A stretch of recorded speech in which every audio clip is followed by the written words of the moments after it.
Yo, welcome to another episode of Crate 808. Before we get into the podcast this week, just want to give a little disclaimer again. This is where we were calling the podcast escalator style still, so if we do have a few references to it, please ignore those and carry on enjoying the rest of the debate. Let's get into it and introduce the guests for this episode. This week we're picking a record to put in our own version of the hallowed wall of sound, Crate 808. What is Crate 808? It's a bit like a twisted Hall of Fame where each guest brings an album and depending on your argument and hot takes, you may be able to get it in there. So today's guests are Simon Ward, Ray Ridge, all the way from Western Australia, and James Midwinter.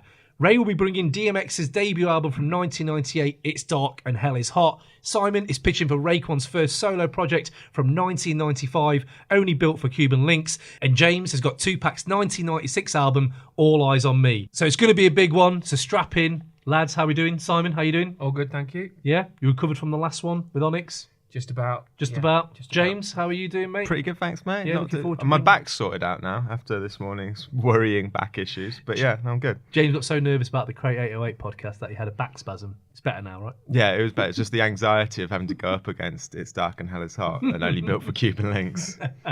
And Raymond, how's Australia? How's it going? Yeah, pretty good. I'm just, climbing the ladder to success. Get it? Escalator style. Amazing. Right, so to kick things off quickly, I'm going to ask you, Simon, what's the least hip-hop thing you've done in the last 24 hours? You're not going to believe this, but I broke all of Biggie's 10 crack commandments.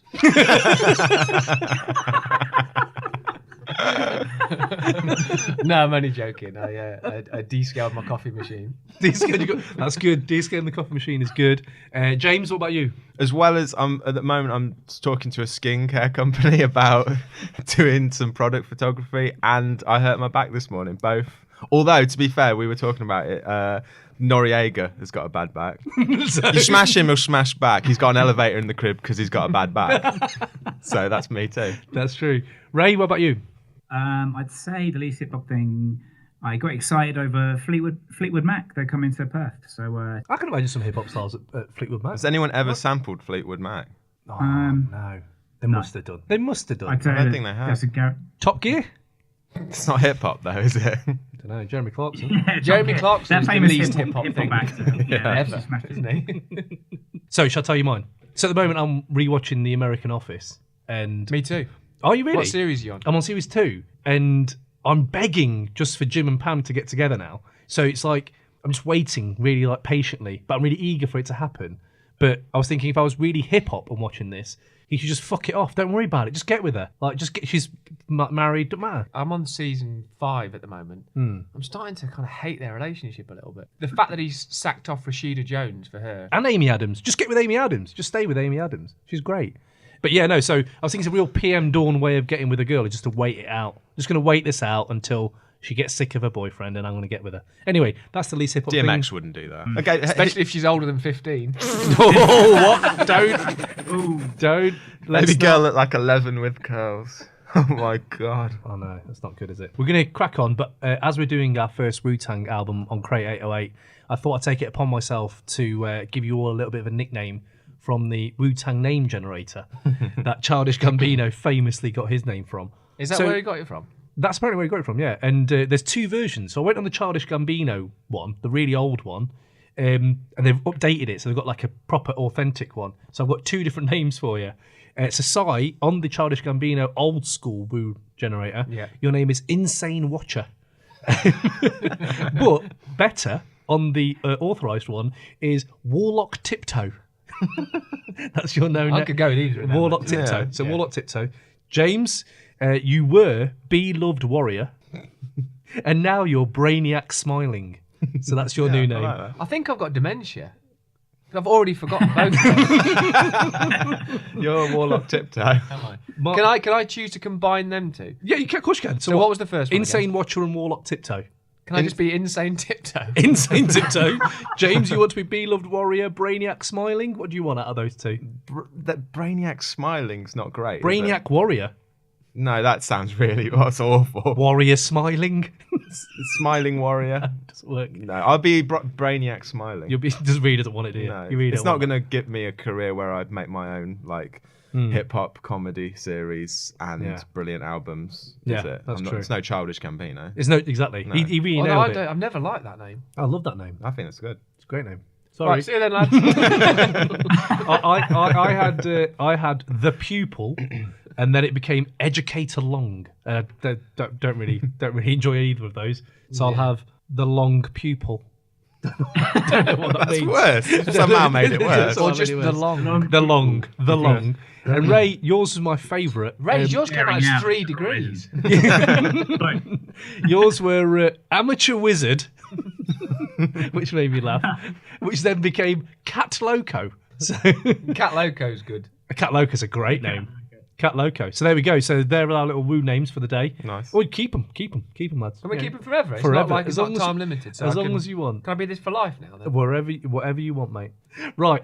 So let's move on. First up, DMX. It's May 12th, 1998, and only a few people have heard the warning shot that one man was locking down the industry on some shit, on some power shit. The deaths of Biggie and Pac has left a vacuum in hip-hop. We need a gigantic artist to fill the space, and nobody has stepped up to fill their huge shoes until DMX growls his way into the stream of popular consciousness. You may think he's funny, but you don't know him, money. Here is a man who didn't fit the moment, who broke the shiny suits mould set by Puffy & Co. and cracked the culture so badly it lasts to this day.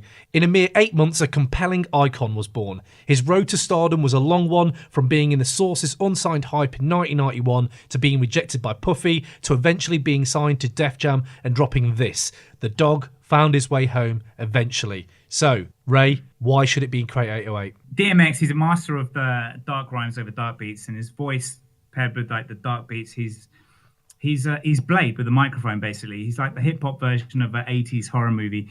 So my crutch for this for the Crate 808 debates has often been for the last two Crate 808 debates. It's been the 100 tracks that you play to an alien to define what hip hop is.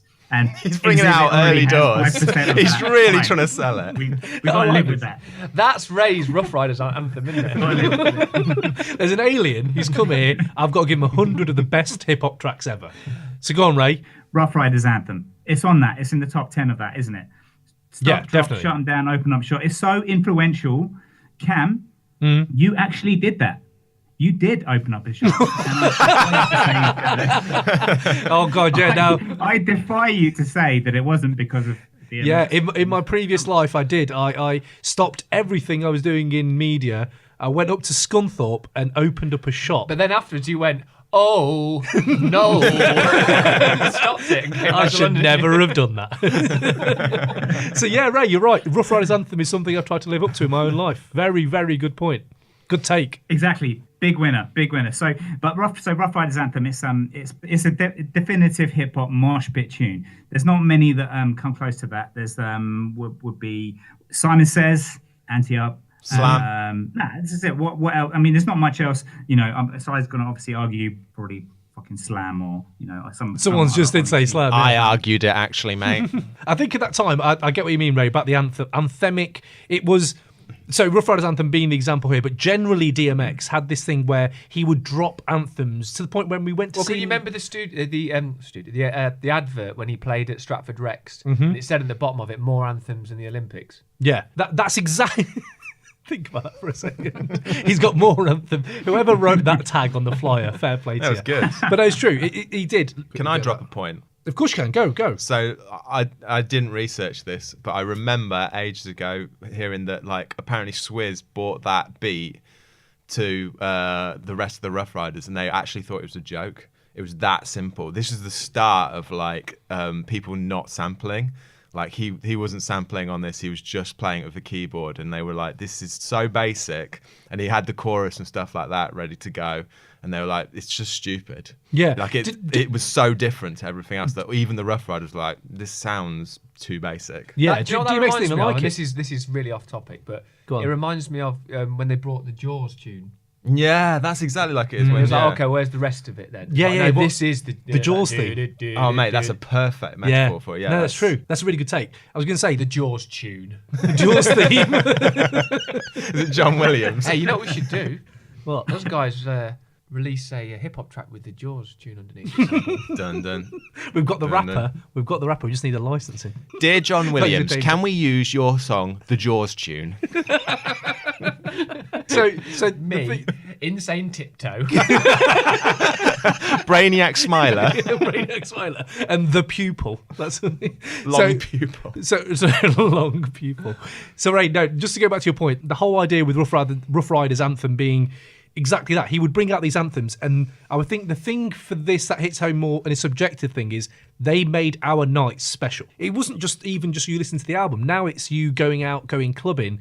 Everyone's having a good time, and soon as that dropped, the whole dance floor would just clear, and it would be only the guys who want to mosh. Or it wasn't even called moshing then, was it? It was called thugged out. It was like everyone's getting thugged out in the club. It's to the point where We're throwing bows. throwing bows, But it's Southern hospitality, But that it's kind also of thing. that whole thing with like, you know, when we could be standing having a chat like we are like now, and then you just hear the DJ drop, stop, drop. You'd stop Yeah. everything, look at each other, go, oh Yeah. shit, Yeah. and you So have to put your drink down or whatever, and you know. So just on a subjective wise, just seeing DMX's random tracks do that to this day, like even if you hear it now, I don't think it'll probably get thugged out, but I remember at the time people were punching goddamn plastic butterflies off the roof of Rainforest Cafe. Like, there's a shout out to Joel, one of our boys. He was a very tall man, and he would end up just headbutting butterflies in Rainforest Cafe when Rough Riders Anthem would come on. But Ray, good point. I do admit that it kind of changed even the nightclubbing landscape. But God, what else do you want to say? So Feels like you've done your napalm strike, Ray. yeah, Enola Gay's flying But off. basically, that was a week. You mean I haven't won It's already? a good Is that album. what it is? Have I mentioned it's a good album? I mean, so you mentioned Swizz Beatz doing Rough Riders Anthem, but that's the only bit he did in the album. The rest of it was PK and Dame Grease. To be honest, obviously I did a bit of research in this album, and I don't want it to be like a Wikipedia readout. These two, I didn't really know they existed before yesterday when I was doing this, So I guess another big seller of this album. It's got one of the top 5 posse cuts of all time. The Done Started Something is the one with the Locks and Mace. Just absolutely destroys it. There's no weak point. There's no weak point on that tune. And then when DMX kicks in, it's like the beat kind of rolls out slightly differently. And then it's like the whole tune has been building to his entry. Because I think the other guys are on the earlier choruses. When DMX comes in with his voice, the unique kind of growly kind of voice that he has, when he flows in with, don't come at me with no bullshit, use caution. Because when I wet shit, I dead shit like abortions. And it's just... that set the tone of his kind of the darkness of it's not even his mentality. It's just I think it's something that it's like a persona that he's personifying, because you know we've all seen him like DMX singing Rudolph the Red-Nosed Reindeer, you know. So he's also like a bit of a joker as well. Like I think he's just trying to get across this kind of persona of being like just really hard and really fucking dark. So this is the thing I was going to say about DMX generally. Like I said earlier, he's compelling, right? For me, he's fascinating. He's just a fascinating character. Just as a person, even if he wasn't a rapper, he'd just be a fascinating person to be around. So what I took away from a re-listen of this album and just basically going down the DMX wormhole in preparation for this podcast, this album alone is very, very biblical. It sheds light on the fact that he has a distinct duality. Like, he has a split personality at times where he's a God-fearing man. He talks about, like, he has prayers on the Convo track is amazing, where you go on there and he's actually talking to something he fears and you believe it. He's not doing it just for jokes. It feels like he actually does believe there's a God out there. But then he clearly has soul. He runs with the devil. He's got like 3 tracks where he does it, though, hasn't he? Though Damien, Stop Being Greedy, exactly. And the Convo. It's all him having conversations with himself. And this is the duality. It really fucking works. And this is the duality of it. So even beyond just the tracks and the subjects, you just listen to any track on there, and there's these overlapping ad-libs, and he just kind of talks over his own stuff with different tones of voice, the way he's like switching his flow. It's like there's 2 rappers sometimes. You're hearing a track and you're like, oh God, Jed, he's actually just coming in, and it's almost like he's just a confusing person. So the fact that he runs with the devil, fears God, and it brings us fascination to the record, and the legacy of that kind of two different people is, you can see it now in To Pimp a Butterfly by Kendrick. Like that's got that whole. To be fair, I think I did read Kendrick's favourite album is It's Dark and Hell Is Hot, and you can see in his work it's definitely affected the way he has a duality to. He kind of criticises himself. DMX, he criticises. I think one of the lines on there is, "I've got a heart of gold with a hole." That says it perfectly to me. He's like, he feels like he's like the Robin Hood of the streets, but he's then going on and talking about raping underage girls. And you're like, this horrorcore rap thing was big at that time. Like, I remember there was Marilyn Manson was out. I think horror generally was having a bit of a resurgence. Didn't he do on one of his later albums? The Omen. Yeah, he did it with Marilyn Manson, didn't he? In the second album, yeah. So just jumping off what you were saying, he is fascinating because he's jumping on this. He's probably very, very conscious. He was thinking, oh no, everyone is thinking I'm like a horror hip-hop guy. I think at that time Scream had come out. So the 4321 video with LL Cool J had the Scream masks in it, which is actually, by the side, the first time I ever saw DMX was in that video. And it was just, who is this guy with all these dogs? I was the same when I heard, the first time I heard him was on 24 Hours to Live. Off of Mace's album, yeah, and I remember being like, "Who is this guy?" Yeah, and it was nuts. It's different. It stood out, right? By the way, that's a really underrated posse cut, and also demonstrates rappers' poor timekeeping abilities. Their unrealistic expectations of what you can fit into 24 hours. We've actually got checkout time coming later as well. More poor timekeeping by people. So yeah. Again, it's that whole kind of like a twisted pastor is what I would call him. He's trying to give you these sermons in read hip-hop, this thing but it's about not really working. You probably read a similar thing that when he first started getting to the point where he would deliver these massively successful shows, and he would go backstage and just break down and cry and say he just was never prepared for success. His whole life was built around pain and failure and going through hurt, and so to be lauded and to be celebrated, he couldn't cope with it. So he would be on his hands and knees, and people would have to pick him up, and he would say things along the line of, I can't cope with positivity because my whole life's just been built around being negative and stuff. Doesn't that come through with him though? Like, when you look at the story, I think we all know, like when he first started, I think he was rapping and Irv Gotti and Ja Rule were in the room, and he had a wired mouth, didn't he? Yeah. He had wires in his mouth, and he broke the wires. He was rapping with that much passion and anger into the mic.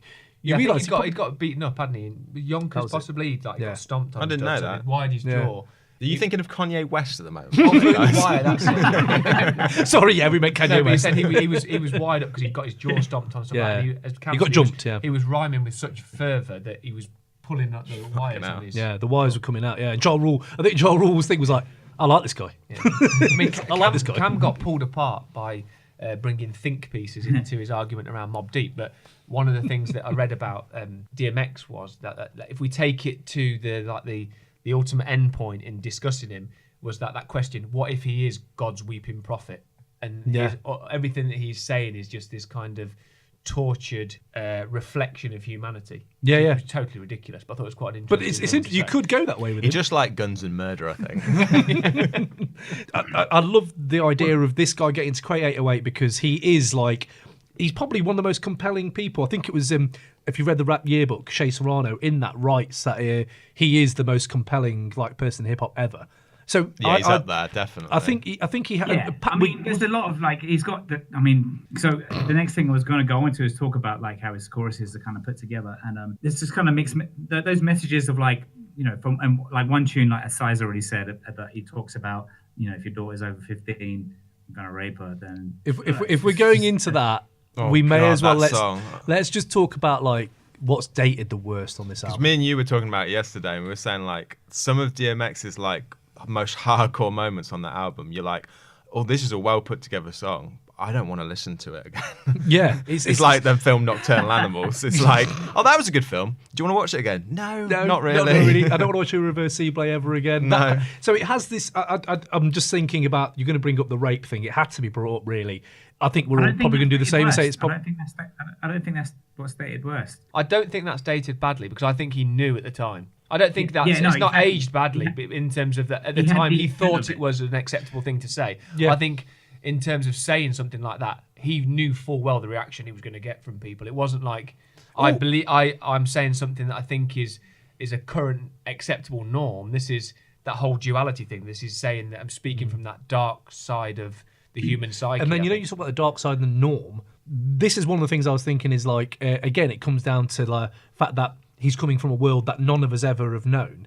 And you think maybe rape is just one of those things of especially of underage girls where people just don't talk about it in the ghetto and shit. Like, he's just talking about it and it's infiltrating our worlds where we're like, well, that's fucking ridiculous. I don't think he was thinking that. I think he was just going, let's put the worst shit. I'm going to intimidate someone so badly in the worst way possible. And he's put it down. And it's like, I get where he's coming. He doesn't mean he's going to do it. He's just coming up with the worst shit you can possibly think of. You know, when you talk about that dark and that horror thing as well, that Dame Grease did a genius video about how he made Get Out Me Dog.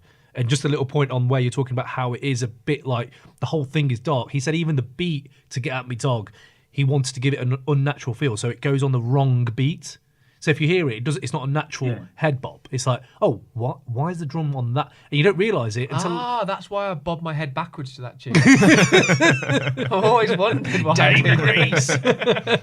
So he has this unnatural feel through the whole... I think they're always vying, they're trying to go for the thing that you've not heard and really fits that mould of Dante's Inferno, you know, which is this album. And it's like, that's a nice way of like trying to do it with the production stuff as opposed to explicitly saying I'm going to rape underage girls. This is my problem with the album though, is that like it has those. I don't really like listening to those tracks that much anyway, but when you've listened to those and you've also like Fucking With D, which is so hard, and then he goes, oh, do you want to hear like a love story about me and this woman who's married? No, I don't. Do you want to hear a story about where I'm robbing a bank? I'm Satan, but I'm robbing a bank. No, I don't want to hear that because it sounds weird now. Like, talk to me about how you're in love. Yeah, I don't want to hear that. Whose dick was she sucking? That's the thing. Whose dick? I don't know nobody up here. Double negative, actually. So I'll find that I do know someone. Yeah, that's the thing. So some of it, like, okay, that's not a good example of a skit, but a skit is something that's going to be involved in all of our album discussions. I'm not mine. The comparisons right now. But yeah, there's I don't get the storm. You know, there's one part of it where it's just like I think it's presented like you're supposed to agree with it, and I'm like, So it's the conversation between the guys where they're like, he's rich, he don't need to be robbing people, and I'm like, I agree with that. I agree with the other guy. This guy with him is just like, oh, you ain't ever rich in this game. You need to go to the mosque or something. I'm like, what? Why would you need to go to the mosque after that? I don't get it. But use a little knucklehead motherfucker. Yeah. Why are you robbing people? It's a legitimate point. You can't talk a skits and not say, it's Mickey. Mickey. Yeah, what is that? I still don't know what that means. It could be a crackhead. I'm so hard trying to find a biblical way to put this, just crowbar this into the argument. Is it God knocking on the door or the devil? I don't think you can intellectualize the Mickey skit. It's just a crackhead. It's just a crackhead. My reading of the Mickey skit is that it's someone. I thought originally when you hear it, you think it's like going to be, I don't know, someone about to jack them, pretending to be someone else, and they open the door and go, and he goes, fuck you, and then kills him. But it's not. It's like someone pretending Mickey, and the guy just goes, let's just start shooting him and laughing. You know what? When I started talking about the skits, I was going to talk about it as a pro, but it's not really turning out that way, actually, is it? Talk is cheap, motherfucker. It never does, Ray. It never does. Talk is cheap, motherfucker. Is such a that is great. That is a great way to end it. And so the other thing that you can't not talk about with DMX, because it's one thing that he does before all of his shows and everything is, hold hands with everyone involved and say a prayer. And he's got a prayer on this album, and he's got a prayer on every album. Obviously, I skip over them. I think he might do. Yeah. It's not a highlight, is it? No, it's not. You're bumping his beat. I mean, that's got to be up there for Master Killer Corner, surely. What the prayers? The prayers have got to be Master Killer Corner. I was going to say the prayers. You're looking at the prayers for Master Killer Corner. So Master Killer Corner is something that we have a little category on this podcast about, like when Triumph first ever came out. I was really, really hyped up for it, and then Master Killer came on the beat and ruined it all for me, and I felt really let down by him. And as I always say, like he does on so many Wu tracks. Yeah, he does do a lot of Wu tracks. So if we talk about Master Killer, if you're listening, by the way, I love you, darling. We love you, mate. We love you. Come on the podcast. But the thing is, so the Master Killer Corner on this, you can't talk about the Master Killer Corner not mentioning For My Dogs, and it's just an awful tune, and everyone's shit on it apart from DMX. But just What? This is for Like my Drag dogs. On. Yeah, This is I for- hate that. I hate Why are that you, tune. I don't why are mind you it. calling yourself Drag On? Because your lyrics drag on. Just stop.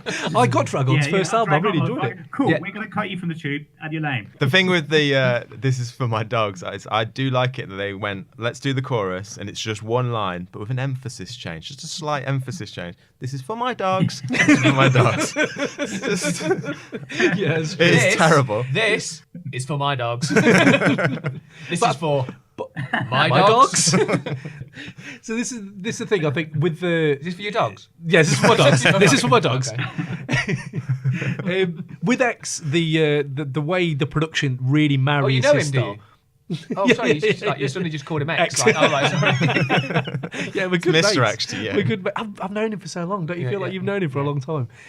With X, you find that the production marries really well to his style though on this album. Mate, what's the track? Is it Crime Story? He's rhyming over a bongo.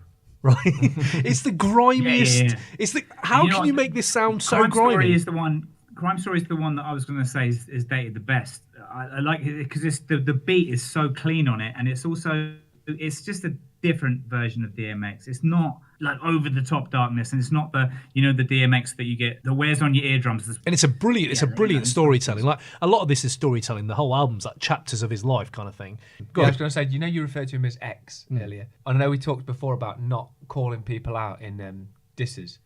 I've got a story about talking with one of our mutual friends, and we were talking about DMX, and I was like, oh yeah, I love DMX. And someone said, what does DMX stand for? And one of our mutual friends, it says, oh, it stands for Diamond in the Rough X. We all stopped. It was like, hang on, his name's DMX. And there's a moment where we're like, no one could remember what it stood for. Oh, it's Dark Man X. But it's always stuck with me. That, and I'm not gonna drop him in. I'm not gonna call him out. I'm gonna mob deep Tupac. This It's a one. subliminal. Yeah, it's a subliminal. But if you're listening, he might come on this podcast in future podcasts. But when he does, I'm gonna shout him out on Twitter and say, every opinion you bring to this podcast is said. invalidated because you thought DMX stood for Dark Man in the Rough X. I like that. That's good. So, just go. I know Ray, you said there about dated the best about this album. Personally, for me, it's not actually on the album, but it's the kind of character he's become, this icon afterwards. So Where the thing that's dated best about this album is something that's not to do with this album, right? with what's dated the best, I mean, this album because it made this kind of groundwork for people like. A lot of people have said this before, like 50 Cent wouldn't have been around if it wasn't for DMX shaking up the whole industry, because you had the kind of bling bling and mafioso rap, and he was like, this isn't mafia, this is nothing to do with that, this is in the streets rap. Mafioso rap, you say? Yeah. Did someone say mafioso rap?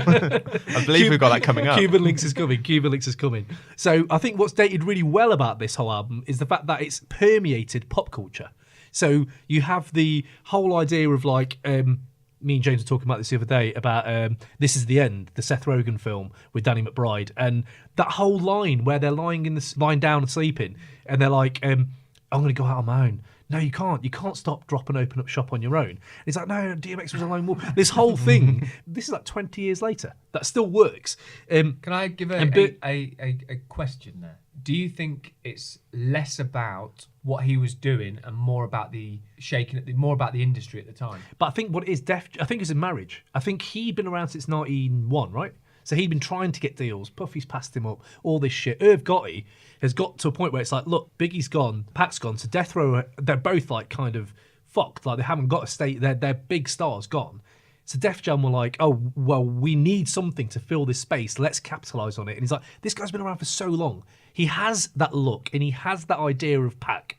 As soon as you see him, he's rocking the bandana in the Rough Riders anthem video. He's got the no shirt tattoos. And although he didn't wear gold chains like they all did, he would wear that kind of dog chain and stuff like that. And it's just something different. One Love Boomer. Yeah, One Love Boomer. And it's that idea of like, I think it was a marriage. I think Def Jam constantly thought there's a space now. Let's fill it. Bang, put him on. And then didn't he bet him something like, I bet you can't make another album this year. It goes to #1. I bet you $1 million. And he was like, yeah, fuck it, I will do. And he did it in 8 months. So in the space of 8 months. Didn't the first 5 albums he released were they the most successful run of any Went to number one. Number one, yeah. Yeah. Like any hip hop star ever. Yeah, he broke the record with Beatles on the 2 number ones in the same year, didn't he? And no one had done that before. Can I give you a hot take? Go on then, Jambo, what was it? Okay, right. I'm going to win Ray's argument for DMX for him. Put Tupac, Raekwon, and DMX on stage in a battle rap right now. DMX will fucking shit all over the other two.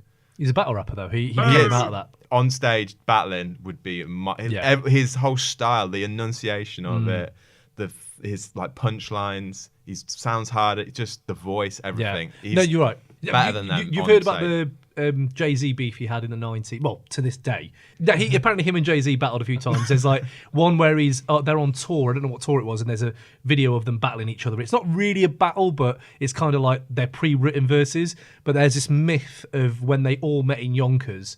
And Jay-Z had his crew with Dame Dash and someone else was there, Source Money, I think maybe. And DMX came and he wasn't supposed to rap. And Jay-Z wasn't supposed to rap. It was supposed to be 2 other people in this pool hall. And apparently it's been filmed. To this day, Dame Dash is on this interview saying, no, Jay killed him. And someone going, DMX is like, no, I've clearly killed him. So no one actually knows who did it until we see this video. But apparently they were standing on pool tables going at each other. And Big L was the one who was filming it. I'm going to tell you something about that. I'm going to tell you who won. Go on. DMX at the time will have won at the time. His style is better, but later on, probably this year, DMX probably thought back to Jay's verse and like one of the punchlines really hurt him inside and hurt his self-esteem, and it's still going through his head now. It was that clever. Yeah, good point. Links into your, we do our hip hop rumors. Yes, I always remember at the time, and I don't know where I got this information from, that round Yonkers, whenever DMX would go into anywhere where there was rhyming, people would just stop.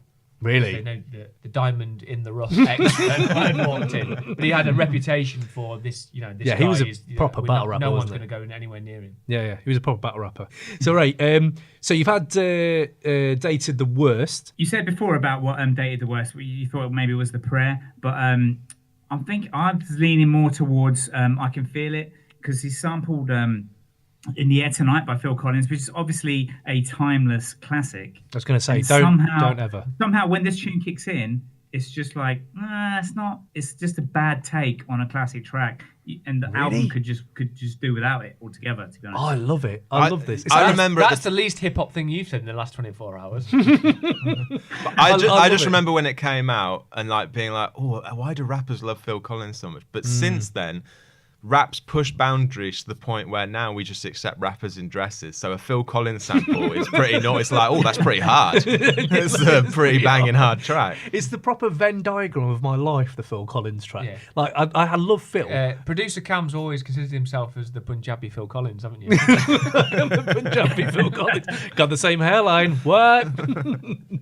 So, if that's dated the worst, what would you say if you had to put some non-90s rappers on It's Dark and Hell Is Hot? Who would you put on there? I'm going to be super controversial and basically dangle this out in front of Jambo's face.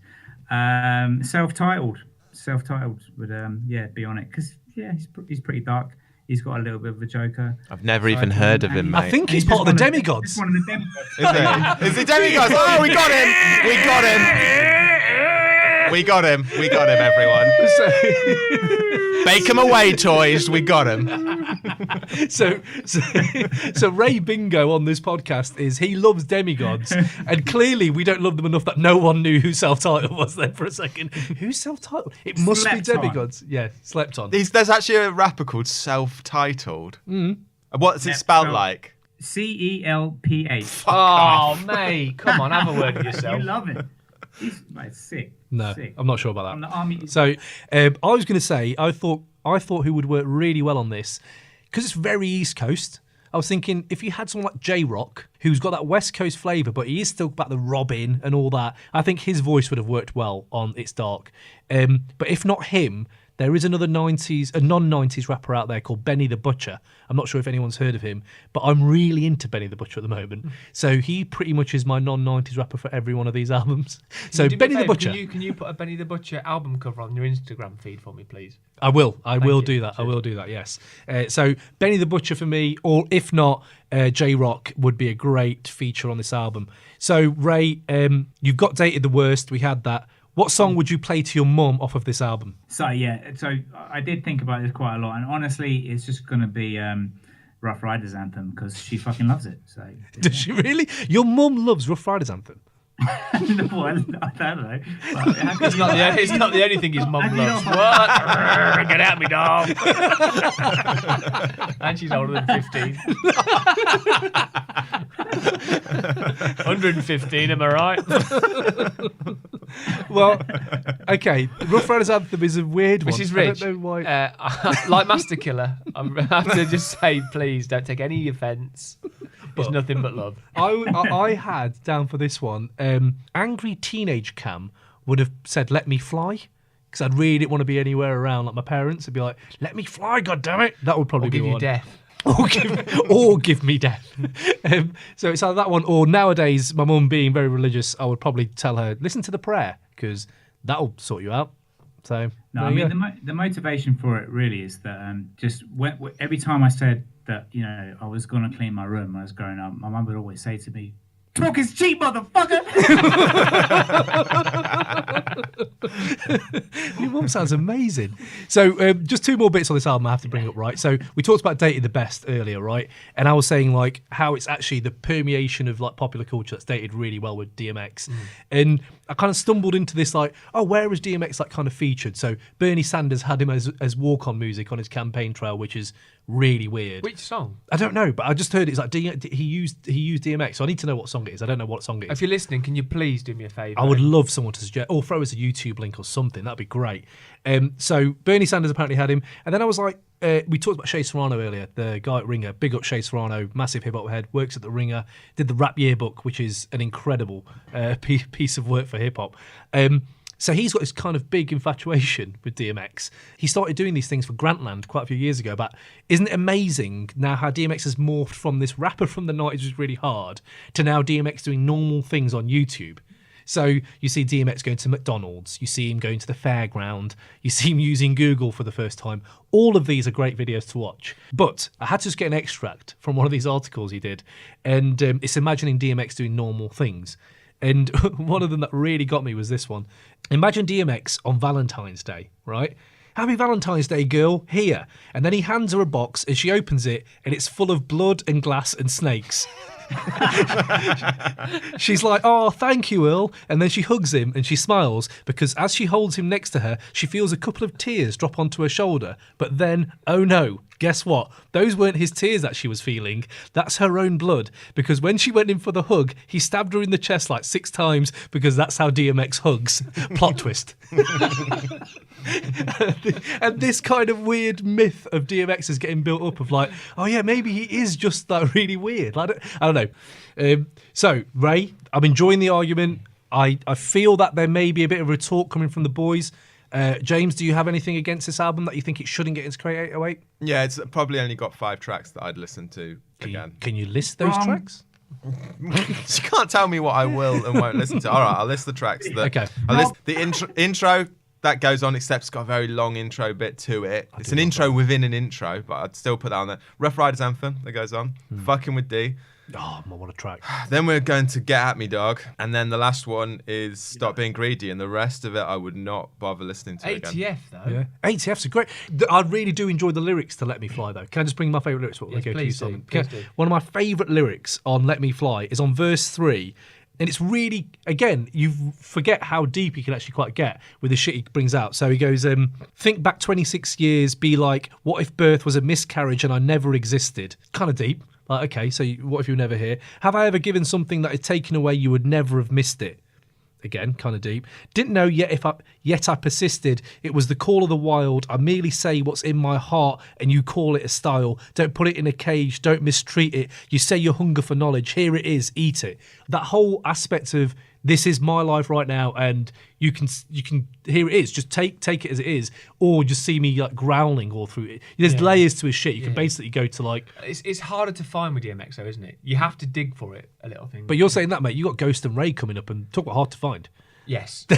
Well, my point though, I had a whole thing about DMX and in fact about revisiting it after a long time listening to this album and thinking that it is a difficult listen and stuff like that. And then I read about DMX, about how he was dropped off at boarding school. It's either his mum or his stepmum. Again, I told you I got dementia. Took him to visit a boarding school, and he thought he was going for a look round and to visit, and she just left him there, and that was him. I'm gone now, and he was just stayed at the boarding school, and it gave me that, just as a dad listening to that, and then going back and listening to DMX, I had a lot more sympathy. That's deep. Can I just say, if you just Summer Jam screened DMX as a public school boy? Oh, fucking hell. Oh, no, Ray, you've lost. I'm not having a public school boy. That's not a subliminal, dog. Okay. DMX playing Soggy Biscuit. Oh, dear. Oh, no. But it just made me listen with a different ear, that he is... Yeah. I genuinely believe he's a damaged person who has that duality that you were talking about. Yeah, that's interesting. That's really, I never knew that. That's really good. So Ray, you got 30 seconds to make your final argument for it to get into Crate 808, starting now. Boom. So basically, I'm going to reiterate some of the things you said. DMX is a hip-hop icon. He's permeated pop culture. He enunciates. He would smash Tupac and Raekwon in a battle. He's a master of having a conversation with himself. He's a master of ad-libs. What? Come on. What else was there? The Posse tune, one of the top 5 Posse cuts, one of the best voices in hip-hop, a unique flow, no one does it like him, and he's got Rough Riders Anthem on there. Stop, drop, put this album in Crate 808. Mate, that's 30 seconds. Fucking hell. Boom. That was good timing. Good work. I like the ad-libs in there. You had time for an ad-lib. Amazing. And a final argument.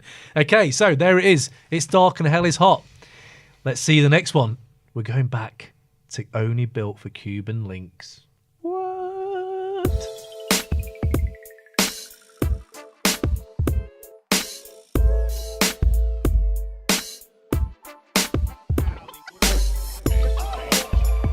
Let me just take a small chronic break here to let you know how you can get in touch with us here at Crate 808 and maybe even win a dope t-shirt with our sick podcast album artwork on it. We'd love it if you were to get onto iTunes and rate and review this podcast, but in a rap form. So we're calling it the Crate 808 Rap Review. We want you to drop some bars on there reviewing the show, and we'll pick out a winner who gets a free Crate 808 t-shirt. So get rap reviewing, and if you want to get in touch with us generally, hit us up with an email to crate808@gmail.com or Twitter @crate808, or peep our stream of 90s hip-hop content on our Instagram @crate_808. Alternatively, you can use hashtag crate808 to give us a shout. Now, back to the show. One thing we really love to do on this podcast is go back to the 90s Source magazine. I think everyone here was a big Source head at the time, and Hip Hop Quotable was always a nice thing to look forward to every month, where they would highlight someone's verse. All right, Simon Ward, trying to look in on what verse is up for today's Hip Hop Quotable Quiz. So we have a little Hip Hop Quotable Quiz. So I'm going to rhyme really badly one of the Hip Hop Quotables from the 90s, and whoever guesses it first is a great man. So Mace, Keith Murray.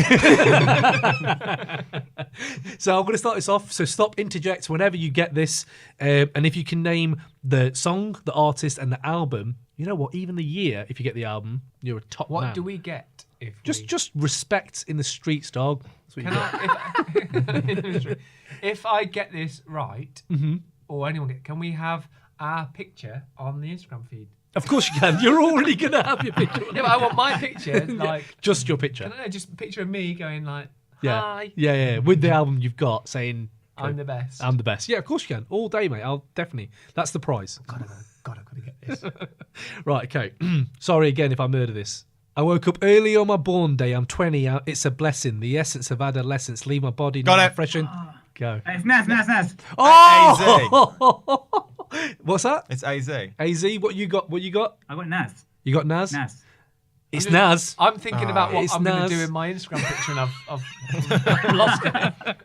Right. It is Nas. Fair play. Have you got a track? What track is it from? What album it's from? What year? It's from. I'll say the it's first. from Illmatic. Illmatic. It is definitely So 93. 94. I think Illmatic. I thought 93 as well. 93. It is then. I thought it was. I thought it was 93. 93 is. And the track. I woke up early on my born day. I'm 20. It's a blessing. The essence of adolescence. Leave my body and I'm fresh and My physical frame is celebrated because I made it. Buster in the right. Life's a bitch and then you die. Oh, life's a bitch. Oh, no, Jumbo stole it from you, Ray. Oh, Jumbo's the winner. Sorry, Ray. Get the fuck out of here. Ray's 3-0 up. Ray is 3-0 Ray's up. good at this. Ray's very good at 3 this. for 0. Oh, wow. That's fucking good. up. Well 3 for done, 0. Ray. No, 3 for I 3, was going to say 3-3. AZ because... He's on the same track. I thought the production notes were we let Ray win this every week. Shit, I knew that. I was going to say, Oh, shit. Okay. do I still get my Instagram picture? You or do. not? You do. You still get the Instagram picture. You still get the Instagram picture. Right, let's cut the pie 5 ways, lads. It's August the 1st, 1995. 36 Chambers is 2 years old and has changed the hip-hop game. Method Man and ODB have dropped solo projects in 1994 and 95, and now this, Raekwon's debut album. In fact, Liquid Swords also came out in 1995, and basically Wu were having an outrageous time of it. They ran the game and were basically the coolest shit I'd ever seen or heard as a 15-year-old. Cuban Linx was loved by the critics and fans alike, getting into Rolling Stone's 500 greatest albums ever, and regarded by many for ushering in the crime mafioso genre of rap. So Simon Ward, you're vouching for this amazing album. Tell me why they should be in Crate 808. Okay, son. Check the fly shit, son. Its influence. It's almost too easy, I think, to gush over this album. And I think it's obvious now, after a re-listen, why it was so immediately influential. You look beyond its release, you look at Jay-Z, you look at Nas, who appears on the album, you look at Mobb Deep, we spoke about previously, Biggie. This created that mafioso vibe that so many ran with, but it also retained, I think, a lot of what made 36 Chambers so successful. You've still got the Kung Fu, Shaolin influence in there. The fact that they released it on the purple vinyl and the purple cassette in a deliberate understanding that they wanted it to stand out, and it still stands out, and it's still influential, and it's still important now. What Simon's alluding to there, it was also called the Purple Tape because it was actually just the purple tape that went around the hood, and that's how it was released, and people just called it that, didn't they? Instead of actually like Cuban Linx.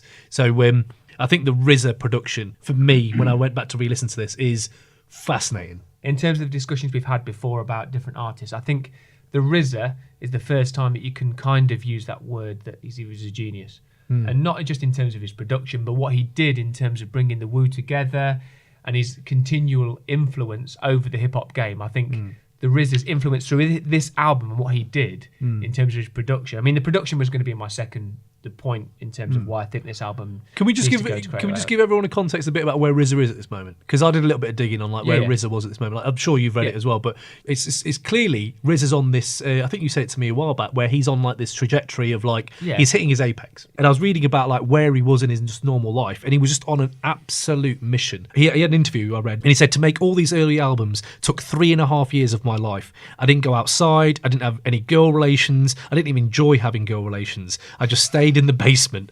Hours and hours and days, turkey burgers and blunts. That's what he had. That was his life for 3.5 years. And when you listen to Cuban Linx now, I feel like the meticulous attention to detail clearly is reflected. Well, what I think you can hear in the album is this is someone who made 36 Chambers, and then this feels like someone who's had an enlightened moment. You listen to Only Built for Cuban Linx now, and this is somebody who has broken through, I think. The production in there is a step change in terms of complexity, but knowing when not to be complex, when to strip it down.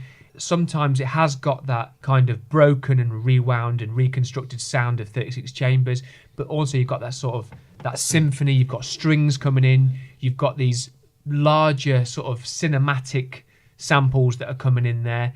So cinematic's a good word. What he does is he's still kept a lot of what I think made 36 Chambers successful, but he's kind of elevated it. He's kind of elevated his sound to, you listen to it now and it's just so incredible.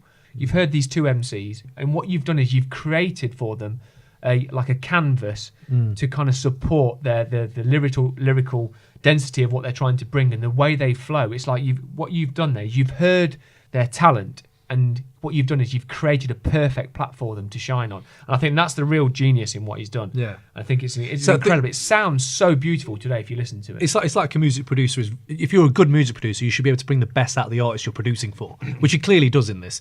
So just one little take I had away from the production. On this album especially, he never lets a loop do a heavy lift, ever. Like, if you're looking at something like Rainy Days, it's an incredible example of that. So it's, like you said, cinematic, and it has this kind of vocal, and then it all disappears and comes back, and there's no reiterating, like, piece of that work. Like, he's just going on a journey. So you have this female soulful vocal mixed in with this, like, The Killer. So The Killer being John Woo's masterpiece, and who they became mates with afterwards, didn't they? And like, shout out to John Woo on that, because apparently he heard it. They went to him to speak about paying for rights to use The Killer, and apparently he took them out to dinner instead and just became friends with them. Yeah, that was, see, this is what it. I read, yeah. So that's amazing. Like, that's pretty cool. Like, so when you look at like that track and the way the strings and the drums cut out intermittently through the whole track, the thing is, you can look at it in a good and bad way. The good thing is, back then it was so fresh and no one had ever done it before, and it was genius at that time. But that sound definitely became more and more watered down and formulaic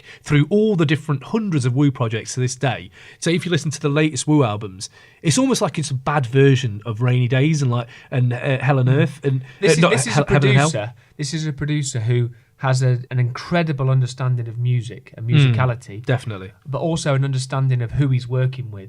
Ray, what's your thoughts on the production on this album? I didn't just want to interject at some stage, but listen, there's a couple of absolute fucking classics on here, and you know, so I've referred back to the 100 tunes that you play to an alien to define hip hop, blah blah blah. So Incarcerated Scarface is on the top 20 of those tunes, but yeah, just how you were talking about it in terms of it being, I think you used the word incredible about 19 times. I think we've been listening to different albums. I'm not sure. Basically, this whole album is just skits of him and his mates chatting about shit that no one understands. I mean, who the fuck would want to listen to that?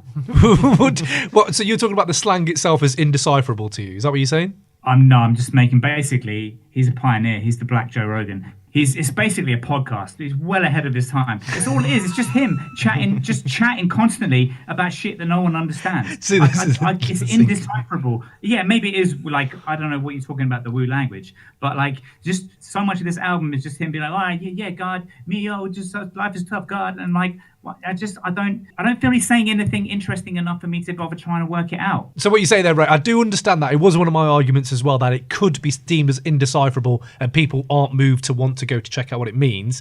James, what do you think? Can I say my shit? You can say your shit. You can say your shit. I get where Ray's coming from, because they're not like DMX or Tupac where they're trying to say something. They are like abstract painters when they come to like rapping. It's That's just, interesting. and Ghost especially, it's like just weird non sequiturs that like don't make sense but are kind of nice to listen to. Well, obviously Ray doesn't like it, but they've got the highest vocabulary in rap, the Wu-Tang Clan. Like, they have, if you've seen that graph. Oh, the diagram, the graph, graph, and all of them are way higher than DMX is one of the lowest. Can't say what every 10 seconds and be up there. The ghost-faced argument has always wheeled out about how he's almost sort of this kind of non-conceptual thought process spinning rapper, but I think on Only Built for Cuban Linx and Iron Man, post those albums, I think he became that. More of that, definitely. He became that. Definitely. But if you listen to Only Built for Cuban Linx, everything he says is decipherable, and everything he says is understandable, and everything he says is said in an interesting way. For example, you think about Ice Cream. He talks about, turns me on like Vine CLR rule. Fucking love that line. Break it down. So that's basically him talking about, obviously, someone he fancies, someone he likes. Someone he fancies. It someone just he makes fancies. me... Yeah, no, it's true. KISSING. Someone he thinks is very attractive. Yeah. So what he's done, he could easily have said that. It was like, she's hot or whatever. But what he's done there, he's built the Wu dynasty that they're all trying to build. That it's a mythology about them. Because what he's done is he refers to Divine as RZA's brother, so Divine. And then he's using the supreme alphabet or mathematical alphabet, what you want to call it, because C, Allah, rule is just car. So rather than saying she's hot like a car, he's saying she turns me on like divine CLR rule. So he's combining the fact that we're bringing the Wu here, we're bringing in that mathematical alphabet I talked about. So if you're willing to enter into this dialogue with both of them, if you're willing to say to these, I'm buying into the fact that these two are the rap duo have got the best chemistry, the most interesting sound. If you want to listen for it and you are willing to invest in it, then you will find meaning in what they're saying. This is what I was thinking. It's if you want, it's investing in it. It's like a horror film, isn't it? You're only going to get out of it what you want to invest in it. So I did a bit of digging around with this, and so the slang, if people haven't, again, have just kind of listened to the beats on this album and they haven't really dug into the lyrics or whatever, it is inspired a lot about this Papa Wu and the 5%ers, and it was an offspring of Nation of Islam in the 60s. Yeah. So actually, there's a really good complex article about this out there. So I'll put it out on our Twitter.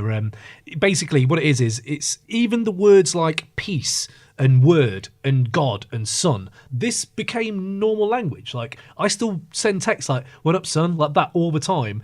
And it all comes from the 5%ers and this language of like making black people proud to be black. So they clearly have this kind of ethos of we're proud to be who we are and we're making this our language. I mean, they invented the backronym, didn't they? That I think I would say that universally most people, if you say, well, where did the backronym come from? You know, like giving a word and then finding meaning in it. Like Wu-Tang, they invented what Wu-Tang stood for. So that's deep. Not a lot of hip hop acts can say they did that. There you go. Cream is everything around. Yeah, cream is a thing. Isn't Get the money? dollar bill, you're all right. But James, did you want to jump in here? Yeah, I was gonna when I'm listening to this album again, I thought back to you guys talking about Mobb Deep on the last episode, right? And I like that album, but this was Hell on Earth if no one's listened to it. But yeah, that album is stark, hard-edged, and has got a similar Gambino-esque sort of crime element to it. But the reason this is different is because they've gone, okay, let's take that. But then also let's add in a load of kung fu. Let's add in chat about fashion. If Mobb Deep is kind of like a Nicholas Winding Refn film where it's stark and one tone and they're one what do? We kill. Yeah. Then this is more like a Tarantino film where they're funny. Yeah, there's a backstory. There's a world. One of my favourite moments revisiting this, I kept rewinding it because I was like, oh, I remember loving this as a kid and I forgot about it. It's on Wu Gambino's and RZA's verse. And RZA basically just spits all over the hook. Like, so Meth is doing this hook, which is we roll together as one, I call my brother son because he shine like one, right? So as he's trying to do it, you've got RZA just jumping in, trying to start his verse, and then he starts his verse, and it's so off kilter and so off putting where you're like, this is why are you talking over him? That's really interesting because RZA made a conscious decision, I believe, to not spit on a lot of the Wu tracks that he could have spit on. So he said, I'm going to take a back seat and my production is going to speak for me. Except for Gambino's where I need to speak over this. Yeah, but that's interesting though, is it? Because it's almost like he's being held back. Yeah, therefore he's got to spit on this. That's so as the producer of the album, he could have made a choice to appear on a lot of the albums. A lot of the songs even, but he chooses not to. He made a conscious decision not to because he wanted all of his rest of the clansmen to speak on it, but he doesn't. So when he does, there's an urgency in what he says, and I like that. I like the fact that it's almost like he's been contained, and therefore when the RZA spits, and I'm not necessarily saying he's the best MC, and there is you do like him though. I know you like him. I do like him, but there is elements where I think that sometimes the absence on a track would be better. However, there's an urgency in what he's saying because I feel like he's been contained. Yeah, we were talking about the RZA yesterday night, and I was saying this isn't. I read this on Reddit, and I was like, oh, that is true. He changed his flow up on this album. Like all the previous ones, he had that like gravelly, rough. Like now he's doing the Bobby Digital type flow, that sort of scientific flow that he does, where it's like a million words in a bar kind of thing. I mean, what I will say about when we're talking about Raekwon on this album, if we're talking about top fives, Meth's in that conversation. If we're talking top tens, I'd argue that Inspector Deck, he's in that conversation as well. If we're talking about top 20s, is Ray in that conversation? Nah, he's not. Top Ghost 30s. Is. Ghost is for me. Top 40s? Nah, Ghost isn't even in the top 50 either. They're both at the same level of, I don't want to use dismissive terms, but so hold on. Gibberish comes to mind. There's a lot of it that's just like gibberish. I really got to work. So let me get this clear, just so we set your stall up. Like I said, it's an acquired taste. If you acquired that taste, he's in your top 20. Maybe they're in the top 10 conversation. But for me, when there's such a plethora of a massive selection of rappers that are disciplined to the beat, the right number of syllables to fit into it, and easily decipherable. You don't have to have the biggest vocabulary in hip hop to understand it. It's like the hip hop version of listening to like Russell Brand podcast. One of the worst metaphors I've ever heard. Gibberish. But okay, so it's again, it's subjective. Everyone's top 20s and but at some point, if you're doing a top 50 rappers, you got to put like Ghost or maybe not Ray. Maybe, I can see why Ray maybe isn't, because his body of work after this hasn't been great. But Ghost has I would say Ghost has brought consistency. Through 20 years. Yeah, maybe I. Are we talking about MCs or artists? MCs. Because MCs is different. Artists is very different. Yeah, artists is very different. But yeah, But I think there's a different conversation here. They are the best rap duo. the chemistry is unreal. Ghost is just fucking wasted for this whole thing. He's drunk. He's got alcoholic problems, and like the chemistry is still amazing that he does that. So you're saying it's one of the best rap duos. I think they're put up there. Ray, what are you saying? Well, the thing is that how I'd interject with that is that just last week, so I was saying the best rap duo was Das FX. What, you're changing your argument now? No. You bring up different arguments. No, you didn't bring up I Ghost and Ray. said... Unbelievable. I said Das Unbelievable. FX. I said Das FX were one of my favourite rap duos. The best rap duo are... Mobb Deep. What? Yeah, but I get it. So we're talking about like shit that's funny and interesting in this album. Like, first of all, I didn't actually know this album brought Cristal to the game, which is massive. Yeah. Like, Cristal's a thing I wanted as a kid with Eyez. Yeah. Tupac later. Guaranteed to get the dicks hard and pussies wet. That's some thug passion. For all the thug passion fans out there. Noted. Noted by Ray. But the funny thing on this album, first of all, I showed this to James last night as he stayed over to my house, and we watched the ice cream video again, right? So I'm not sure how people... I like that song. I can clearly see it's not dated very well, the fact that you're likening women to flavours of ice cream. In this video, right, Capadonna's in there, right? Oh, God. So first of all... Who's now a taxi driver, apparently. So who's, again, brilliant. He's finally found his niche, what he's good at. No, but Winter Wars... Because it wasn't rapping. No, but Winter Wars, that's one of my he's favourite. got 2 good verses of it. Yeah, no, he has got these things. But when you watch the ice cream video, please, everyone, do go out there and watch the ice cream video on YouTube, because first of all, his style, he's wearing a headband like a choker, right? So it's like he's had some sort of surgery done. So he looks a bit weird when he comes onto the scene. And then, as he's rapping, he does this really weird, really creepy hip. It's a gyration. It's a A gyration. very slight gyration as well. Which Very makes slight it creepy. gyration, but it's definitely worth seeking out because it makes you want to rewind it and think, how's that made the cut? So that's one thing. And then I was listening to Knowledge God. I think it's on the end of the first verse. Raekwon is talking about how much he's talking like he loves his brother in jail.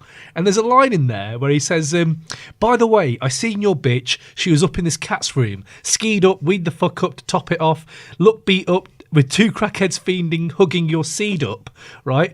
I took care of that, though, so don't worry about it. I got your back. What? Don't take care of that. Just tell me. What have you done? Killed her? Killed the crackheads? What? Like, that already made me think Ray's exceeding his mates, like, I'll realm. do that for you, Cam. Would you really? He's done it. Don't worry. Took care of that, though. No, don't do I that. did it before we arrived this morning.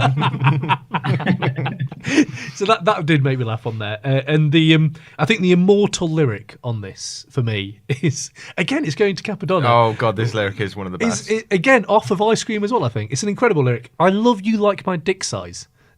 Yeah, I nearly started my review of this album by saying, I love this album like I love my dick size. Which would have been a great way to go. Because I don't even know where to start or end. It's just brilliant. It's just a great bad lyric. It's a good bad lyric.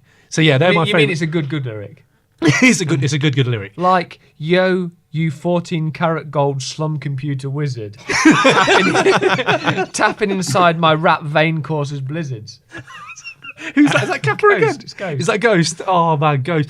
See, that is absolute. It is gibberish, like Ray says, but it's beautiful gibberish. It's beautiful gibberish. Right. Gibberish does again. It's not gibberish. I couldn't remember. Go on, this. tell us what it. Some little 14-year-old has gone online and gone like broken it all down. Go on, what did I Gina wanna say? listen to it. What No, I did wanna Gina- hear it. what- What is what it? did Break it Gina down. say? Hit me with the knowledge. Hit me with the Hit me with the knowledge. knowledge, but I God. think that- no. Hit me with the knowledge, God. If you want to break that down and start looking at it, you will do. If you want to just listen to people going, then that's fine as well. But if you want to invest in lyricism and understand that there may be a metaphor and there may be an analogy to something, and it's just not about duct taping people. Yeah, And yeah. actually, this is like a a rap Where's Wally book. That's what Cuban Linx is. And that is almost a Ghostface lyric. It's a Ghostface lyric. That's great. A rap Where's Wally's book. Right.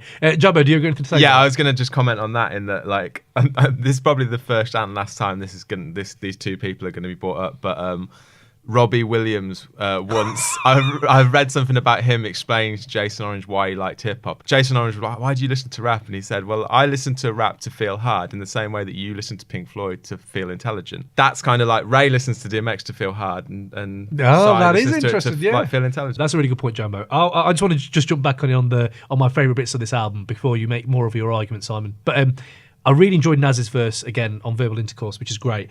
I really, really fucking love the sample on North Star. North Star for me is one of them slept-on tracks. It's a slept-on woo banger. Like, it's that last track on the album. Really sees the album up brilliantly. Beautiful sample. Ray's killing it on there.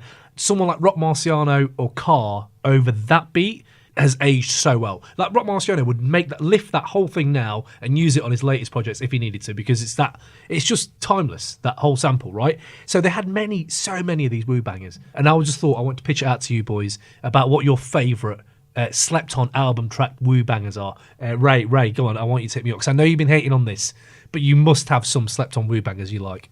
Yeah. It's kind of reluctant. Read the room, Ray. Read the room.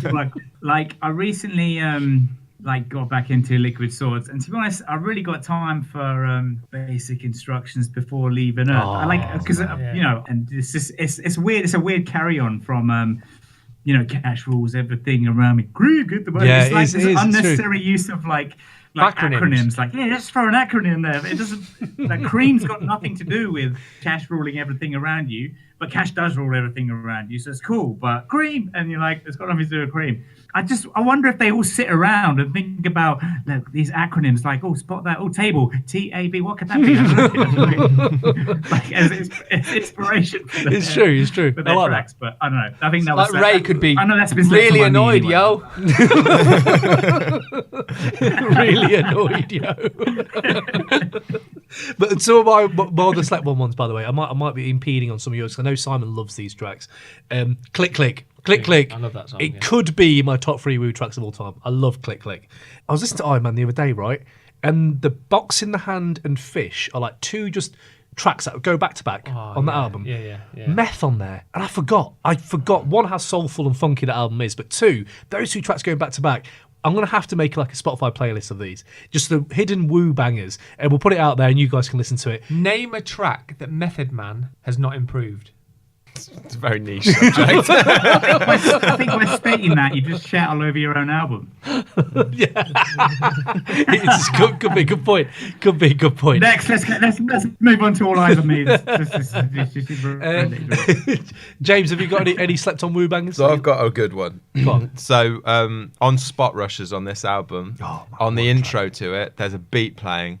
And I was like, what is that beat? And right, I was thinking the same. I wanted to know this beat. It's such a, it just sounded great. And I was like, I want that to be a song. Looked it up.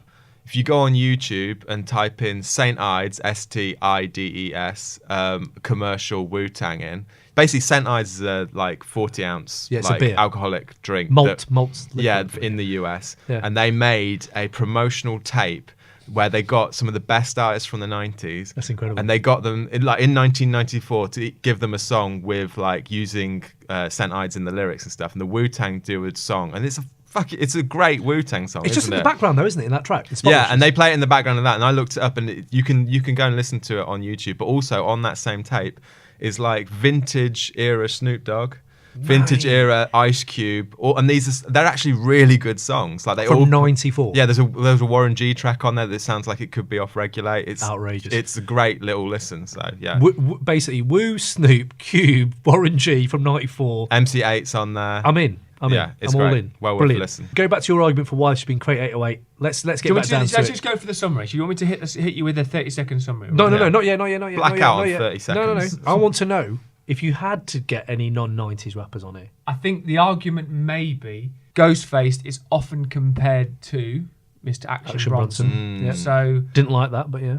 I don't like it. But No, but he didn't like that. Yeah, you're forcing me to bring someone up. So I think I would be interested to see if Action Bronson was on this album, how they would work it in. Go on, Jumbo. What was? I was going to say, like you mentioned him earlier, one of the worst named rappers at the moment, but a guy who's basically making Wu-Tang music now, Car. Car, yeah. Car would be a Ford perfect. Ford Car. Why did he call him? I mean, I suppose, but Ford's an American brand, so they must have the car over I there. don't think they had the KA car over there. Yeah. Do they I think not? he had his name KA Or is it before the not- KA. Did he? It's too small, isn't it? The KA is not going to be in America, is it? Imagine a KA. Yeah. No, they A wouldn't. Ford KA on them big roads. I can't imagine it. Yeah, he'd not be at all. amazing on it. But no, that's who I had. Benny the Butcher, clearly. No one knows. And also Car. We do have our Master Killer Corner thing to talk about. Master Killer's actually on this album. And for me, he's not the worst on this album. His actual rhyme is actually quite good.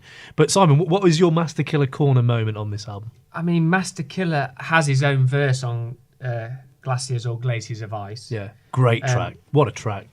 Controversial for me. Some of Jizz's. I'm gonna get. Someone's gonna assassinate me, B. But I feel that. I mean, Master Killer's always Master Killer for me. I think I'm the person who promotes or advocates for Master Killer Corner the most. And his verse on Glaciers of Ice, I think, for me, is a turn off for the whole song. You don't like it? I don't like it at all. I don't like anything he's ever done ever. Wow. I got that. I think the difference is, I think that the production of this album is set for Ghost and Ray to rhyme over it, and it complements them. But I then- think Jizza sometimes, it feels a little bit like he's riding a different beat to me. But isn't it weird then? And I'm going to keep banging on about it. The Nas verse works so well on this album, where for me, it's probably the best verse on the album. He's riding the same beat they're all riding, but he does it so well, where I'm like, holy shit, like, there is other rappers. Like, I didn't even know Nas was like a bit of a Wu affiliate until I re-listened to this I album. mean, he's the first ever non-Wu affiliate to appear on a Wu album. That's what I mean. The whole Nas Good Escobar. first one to get. Yeah. Nas Escobar came from this. Yeah, He got given that name. We've not even really talked about the fact that this really invented mafioso rap, have we? We've not even really touched on it, but the fact they all had alter egos on this and they all were rhyming as other people. Noodles and Yeah, that was and that's Mastro, what yeah. influenced a lot of the people I mentioned at the beginning, you know. So the mafioso rap that we're talking about, what do you think's dated the worst? Can I tell you what I think's dated the worst here for a second? Yeah. Like, when I listen to the beats, I think it's definitely influenced like British, was it, what do they call it, trip hop at that time, wasn't it? Yeah. So you can Oh, see yeah. like a lot of Massive Attack have heard this, RZA's beats generally. So I don't know if it's just this album, but RZA generally, so this being one of his Apex Yeah. albums. So I think the influence, that's dated very well. So the thing for me is, I think the intros sometimes are very long on some of these things. Like, if you're invested, fair play. But again, it's if you're not invested. So I started like just checking out reviews of just younger people, what younger people think of this. I think us guys all Not been interested. Next. but it does kind of. Why don't you ask Little Yachty what he thinks?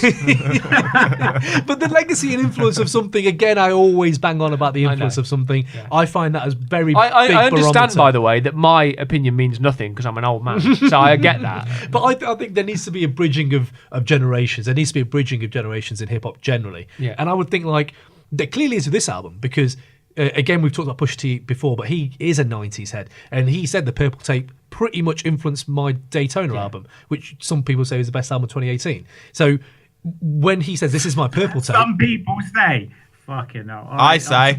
yeah, I would say top 3 2018 albums. It's the Pusha most T's bumped album Daytona, of that year. For definitely. Me. Definitely the best Yeah. hip-hop album. He would say- Yeah. he said, "This is my Purple I'm not Tape." saying, I'm not arguing it is or isn't. I'm just saying you said some people say. I don't give a fuck what someone say. I give a fuck what you guys say. Yeah, us. And I'm people saying think. like, okay, Yeah. all right. So me Some people and say. I Some people- say, Get off I thought the you were talking fence, about the Cam, young and just say people. us. And I'm like, I- I don't care about these fucking young people. Okay. I just no, give but me my- that's the thing. Like you say, you don't. Ray care- wants you- to build a bridge, put the young people on it, and then burn the bridge. With everyone apart from Exhibit and DMX on it. and pun. So the demigods just poking him down in the water. Carry on. Hang on, we just mentioned the... two demigods. We got him, guys. We got him. Demigod's Two reference. demigods references. So again, talk about young. Not just talking about young people. I'm talking about young artists as well. So you can go onto these YouTubers, and there's a video that infuriated the shit out of me. There's two like YouTuber reviewers, and they're talking about this album. One guy's trying to just be kind with it and just saying like, "Oh yeah, I can sort of get why people liked it, and you can dig into it." The other guy's like, "This is fucking shit. It's not. I can't relate to it at all. You're talking about cocaine. It's got nothing to do with my life." Yeah, you are a millennial, so it clearly isn't. Hard hip hop isn't everyone's thing now. It was so much more of everyone's thing back in the 90s, right? Being hard constantly. These 3 albums we bought are all about being 24/7 hard, right?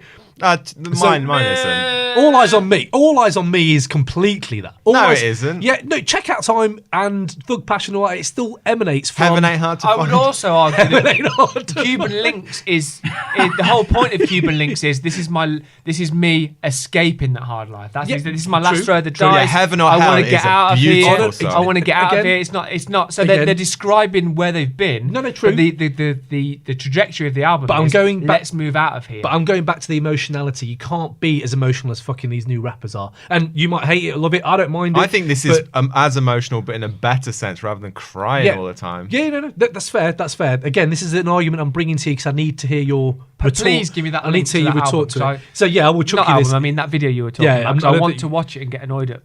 You will. He's going to use his dislike and then log into another account and then dislike it again. So, but I'm going to use that anger on my verse on the Jaws tune that we're releasing. So, but there's you say this, but I think the influence of this album again seeps into. There's so many subgenres of hip hop nowadays that you can do your pop rap, you can do your Drakes, you can have your coke rap as there is, but there's also this other like kind of we talked about Rock Marciano earlier, but there's like West Side Gun and Conway, and those two guys. I don't know if you ever heard these guys, but for me, again, they emanate from a Wu style, but completely modern way. And I was just ridiculously West Side Gun uses Politic Ditto a lot in his shit. Conway said we're the Ray and Ghost of the new school. Well, I was like, that's interesting that you're already putting yourself as that duo. And then you have like, there was a new track out the other day, 22 G's. This new guy's come out, and he uses the piano sample on Wu Cambinos for his new track. So there clearly is an influence, a legacy of this, but there also is this kind of like, it kind of just goes back to Ray's argument, which is like, if you want to invest in this album, you can. And with Reddit nowadays and threads nowadays, you can just go really Easter egg hunting, or you just don't like it at all, it doesn't relate to you, and you just don't like it. Dated the worst? What you got? I think one of the strengths of this album, it still sounds fresh. I think it doesn't sound dated when you listen to it. But Ray claiming to be the Black Trump, yeah, doesn't. But guess who's the Black Trump? I'm not sure that works for him. Trump had a real weird like figure, wasn't he? Oh, hip hop loved Trump, right? He was like, why? But again, also, you see why. If you're rolling like Trump, you get your meat lump as well. So. Right, so Simon, you've got 30 seconds to give me your final argument, starting now. One of the greatest conceptual albums in the history of hip-hop, featuring the greatest hip-hop duo of all time, probably delivering their best work with one of the most influential producers in any musical genre, not even hip-hop, creating some of his best beats. It's a perfect storm. It's still relevant. It's interesting. It's probably one of, if not the most influential albums of all time, and people are still biting off the purple tape. With 4 seconds to spare. Oh, wow. Look at that. Right, so How now... could we not comment on that? How could we not possibly comment on that? One of the most influential albums of all time across all genres. No, I didn't say that. I said it's one of the most influential hip-hop albums of all time. So what are you saying then, Ray? What are you saying? It's one of the most influential hip-hop albums of all time. I'm saying that RZA as a producer is one of the most influential producers of all time. No, I'd say he's certainly prolific and he's made a lot of... But like, it's the same metaphor of, it's a delicate one. If you gave 100 dolphins a load of typewriters and got them to type forever and ever, eventually they're going to come up with a classic. The Riz is so prolific that, like every now and again, he produces albums, and every now and again he comes up with an incarcerated Scarfaces, but the rest of it isn't. Surely Riz is in your top like 10. Yeah, he's in the top 10 for 36 Chambers. But after that, there's a lot of stuff you're like, yeah, but if you did that, you could do it with Premier. I can see the arguments. I can see the arguments with whatever happens in terms of the rhyming on top of it, in terms of skits and things like that. I can see that. But if you just literally look at what he does in terms of the beats he creates, there's no doubt, there can't be any doubt, I don't think. Yes, he is prolific. I would agree with you totally. But in terms of his back catalogue, what he's created, I can't see an argument beyond the fact that he is one of the most influential producers of all time. In music, yeah. I mean, I'm with you, Si. I'm just interested to see what Ray would have said. Right, okay, let's move it on. One of my favourite things in the 90s, and we talked about this before in the other pod, is the myth building and the rumours of rappers from back in the day. So I thought, why not utilise it, and let's do a bit of rumour roulette. So we have a few threads of just hip-hop rumours. We can't substantiate any of these. It could be utter bullshit, but it is entertaining. I'm going to just go onto the thread, just swipe around, just scroll, and you guys can tell me when to stop, and we're going to stop and hopefully nail a rumour we've never heard. James, as you haven't said stop yet, I'm going to let you say stop. So I'm going to go through it and tell me when. Stop. That's going to Okay, right. So what have we got here? Big Pun once fell off stage onto KRS's wife. And his dick went in her. Is that what it is? No, then he pistol whipped her and said, see ya. That's out of order on people who got pistol whipped. Women especially. Sorry. Niche group. Pistol whip women's groups. Okay, right. Ray, you're next, mate. So tell me when to stop. Before any of them were famous, Eminem, Pharrell and Royce the 5'9" freestyle battled over the phone. First of all, how did you do that with three people? No. And two... No, James's face right now. He is not having any of that. I just don't think they would they? Why would Pharrell freestyle battle with them? Why would they even know to? Why wouldn't if they did, so what? That's the answer to all of these. So what? Okay. Stop. When Biggie was doing Notorious Thugs, he wanted to practice his own thuggish flow without being embarrassed. So he sent everyone out the room so he could practice by himself. Oh, that's actually quite a good one. I can imagine that being true. Yeah, that's a good one, isn't it? Yeah. Okay, right. Let's move it on. Last up, All Eyes on Me. Tupac's fourth album dropped on February the 13th, 1996 on Death Row Records. Everyone has their own history with Pac. I certainly had my years of standing him hard, and I would say the word legend is overused. Tupac is a tier above legend, and I couldn't find a word for this, so I'm just going to go with mythical. For most, he was like discovering the Beatles or Nirvana, and this record launched him from huge in hip-hop to huge in music. And beyond that, even my dad knew who he was, and that's saying something. Because of this album, he became iconic, the worldwide mob figure he rapped about becoming. Recording it in just 2 weeks after his release from jail, this double disc went diamond. That's 10 million copies in the US alone. It was the first ever double disc release in hip-hop, so there's a lot of shit to get into. So, James, you're vouching for this album. Tell me why it should be in Crate 808. I've got 3 reasons why this should be in Can I stop Crate you before you start, Jambo? Yeah. Yeah, you can. Which one? You have. You have done that. Yeah, but yeah. Which of the 2 albums are you going for? Oh, here he is with the questions. The double disc, book 1 or book 2? I'm going. We've had one album each, so I'm just saying which album you're going for. First or second? I'm going for a very millennial Spotify playlist of both albums. I like that. Which, if you do take the 13 best tracks, it's probably the best hip hop album ever released. But this is the argument Ray's made before about just having a 5-6 track Big Pun Capital Punishment album. But that's a 5 or 6 tracks is an EP. I mean, we can all get rid of our Hurricane G's, can't we? Oh, mate. Shout out to Hurricane G, by the way. You're a pod favourite. Yeah. Go on. Yeah, basically, my first point is this is a best of the entire West Coast at the time. This is a best of it, and it's a best of for loads of reasons. A lot of artists bought their best stuff, but also at the time, like Tupac had just come out of jail. He'd been bailed out by Suge Knight, who's a very scary label head. He'd paid $1.4 million bail for him to come out. Tupac's already one of the best artists in hip hop, and this is like a huge investment for Suge. And basically, he went round all of his death row artists who were the best artists in the West Coast at the time, and said, "I'm taking all your best tracks off your albums." And this isn't just to people like Daz and Nate Dogg. This is to people like Dr. Dre. So essentially, you're getting the best of Death Row Records in one album. So yeah, you've got, like, for instance, California Love was originally a Dr. Dre song. It was going to be the first single off of Dr. Dre's next album. got my mind made up. It was going to be a song on Dog Food, the Dog Pounds album, and if it was on there, it would probably be one of the best songs on there. Can't See Me was for a joint Dr. Dre and Ice Cube album. The Helter Skelter project. Yeah, that yeah. never came to fucking fruition, man. I'd love to have Can seen I that. interject in saying Can't See Me is in my top 5 hip-hop tunes of all time? It's an incredible track. song. But if you listen to people who are talking about like their experience working on the album, Sorry, you know Ray's upset with something. Ray's face on the webcam then was incredible.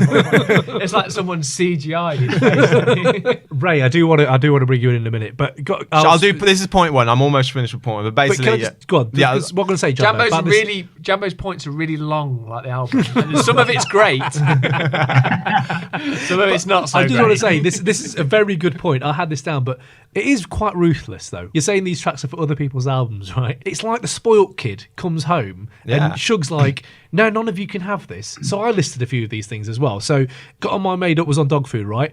Lady of Rage was on that track. And Tupac just came in and went, no, you're not on it anymore. Tupac's on it. So she was like, okay, she's off. Can't See Me, like you just said, supposed to be on Helter Skelter. No, you can't have it, Ice Cube. It's a dictatorship.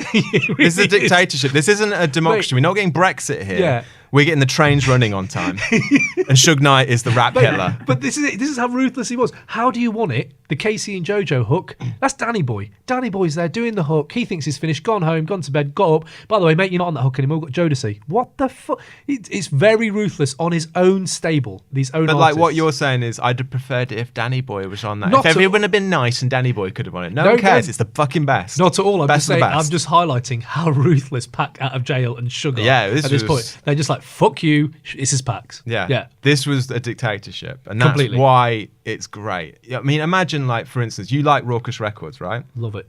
Okay, you love Mos Def, right? Mm-hmm. Imagine if Mos Def had Suge Knight there going, oh, by the way, Simon Says, it's a great track, we're putting it on Mos Def's album. This best of Talib Kweli, take Talib, oh, that beat you've got, Talib's really great. Get off it, we're putting Mos Def on it. And they just bunged all that. That is going to be an amazing album. So it's interesting what you say about the greatest West Coast album, because it is. These could have been on all separate projects, but Suge just gone, fuck this, it's all on one project. And then yet you could say that, yeah, and they made an incredible album and they bunged a load of quite good songs on it. Like, and a lot of bad songs. I mean, Thug Passion, it's not a great song, but like, Thug Passion. if you cut 13 tracks, and yes, I'm including What's Your Phone Number, because I love that song. We're getting to that. We've got to get into that. And I'm including What's Your Phone Number on that. What's It's the best hip hop album of all time. So that's point one. Okay. Anyone got anything? Jambo's political spin there. It's not a great song. Can I just ask this out there? Has anyone here tried Thug Passion? That's one. Thug Passion, by the way, is a drink that they made. You and I have drank Thug Passion together. There we have it. We do. When was that again? We drank it on a night out. You drank Cristal, and I was like, that Cristal's like £200 a bottle. We drank our own version. It's not Thug Passion. We drank champagne. Yeah. We did. With. Mixed with a bit 2 of Alizé. years ago, a friend of mine told me Alizé and Cristal blows your mind. But if you use rosé or an off-brand rosé. sparkling wine, it's quite nice. It doesn't do as much. Let's not forget that Cam was Champagne Cam for a long time. Champagne Cam, yeah. Getting to the club, 2 bottles of champagne. Campaign. Next. Campaign. Love it.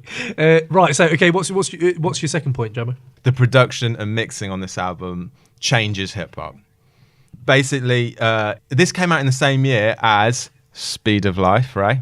And if you listen to Speed of Life and a lot of albums at the time, the production and the mixing style does sound, it either goes from kind of an endearing, dusty vinyl to, as Speed of Life sounds, it's recorded through a phone. Terrible. And because of that, like, it sounds incredible when you play, like, it sounds totally different. If you play any of those albums and then immediately play All Eyes on Me afterwards, it bangs so much better. You don't have to turn the volume up. It sounds incredible. The production's brilliant. Can I give you my point on the production? Just because I couldn't find a way to nail this until one day I kept listening to it. I said, why does it sound so different? Why does it sound so clean and polished and just engineered brilliantly, right? So I didn't want to get too geeky about it, but there's 2 things that I think work really well with this.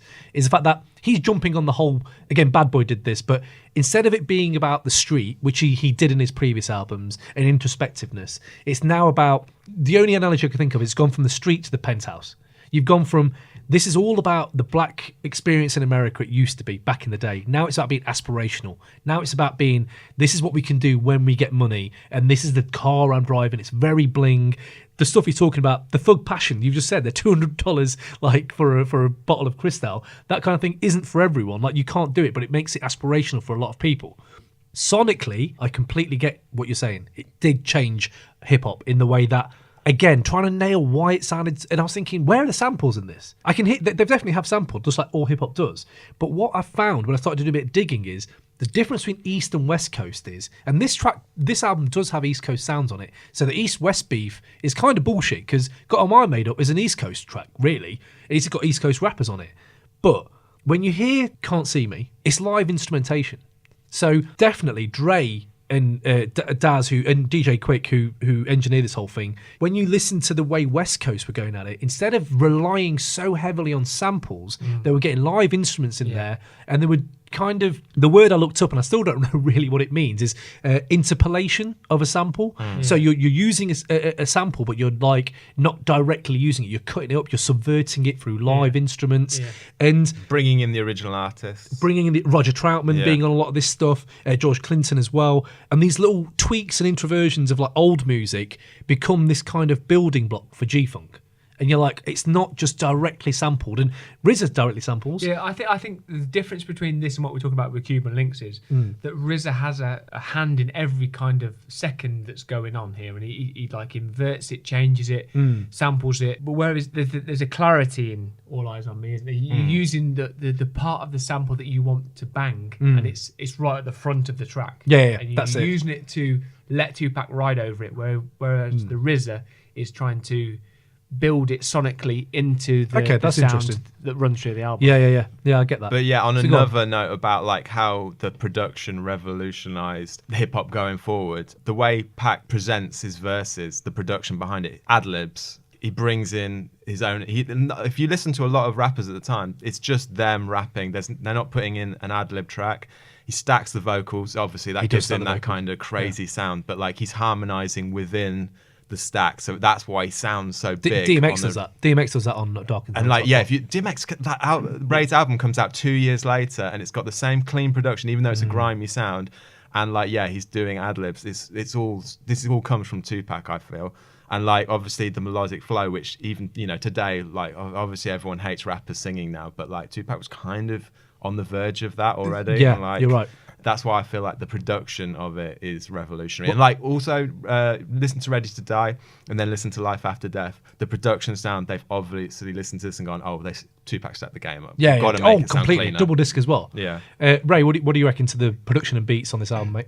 Yeah, the production, I mean, the beats are so clean. Whatever system you play them on, when you play Can't See Me and that whole bit where it's like, you'll never see the beat, and when the beat kicks in on every system I own, it's just ridiculous. And I have to back it up and play it again and turn it up because you just want it to, I don't know, I've never heard it kind of like distort on these speakers. It's just... So it's timeless. Ray just said you can play on any system and it bumps. It still sounds great. Yeah. So go on. What's your other point? So the third point is that it's not one-dimensional in terms of the subject matter. It's full of life. There's joy, there's pain, it's hard, it's like shows introspection, and it's a fun album. There's a lot of fun stuff on there. Like just some of the lyrics are brilliant. I love Redman's lyric where he says, "I lick a shot and hit your fan by mistake, so I erase the whole front row at your wake." There's just like thug passion. You can like, it's a bad song, but it is fucking funny. But mate, if you talk about funny, please give me the premise to some of these songs, right? Yeah. What is the premise to some? Like, tell me. I'll bring it up now because we were talking about this last night, and it was the premise to Checkout Time. It's a very detailed one. Full disclosure. So what happened prior to this podcast is that Ray and I came in and just spoke about albums. Producer Cam met with Jambo beforehand and spent 24 hours talking about All Eyes on Me. At the beginning of this, I did say I stand Tupac really hard as a kid, and basically he's going to win this. So, but yeah, like, do you want to hear the in-depth, detailed thought behind? Let's hear what Time? you two have prepared for the podcast. Go for it. Are you sure you're ready for this? Okay. The story behind Checkout Time is from Corrupt. "It's a true story," said Corrupt years after the LP. "We was in Vegas and it was time to leave and nobody could find Az." That's it. That's the story behind checkout So, time. right, so that screams to me, right? You're out of jail in 2 weeks. Literally anything goes. They Have you got made the any album in stories? 2 weeks, and it tells because he just talks about Alizé the whole time. He really liked Alizé one day, did an album, and then afterwards going, why are we talking about Alizé It's so true. much? It's true, mate. Like, We gotta go. go. And it's like, gotta so have you got, go. has anyone got any good stories? Has anyone got any good stories? Yeah, we couldn't find Daz that time, remember? Yeah, let's do a rhyme track about that. Imagine capturing 2 weeks of your life. But mate, And that's it, like, there's that. You know, in 2 weeks you get into like a piece of someone says something and it sticks in your head like a bit of slang. Yeah. Pac does it all the way through this. Sorry Yeah, to there's go loads of there, good but like bits. again, just verging on to what's your phone number, right?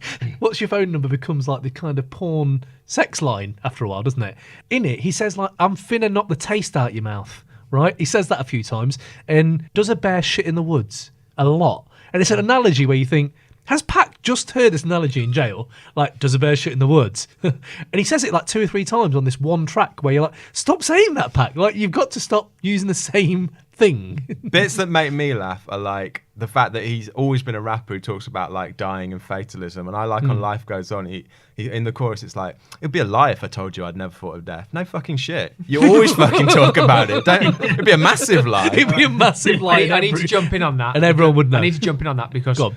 I know it's going to come up later, but that is probably the best from where we've been so far to now. The best play at your funeral song. Yeah. Which? Oh yeah.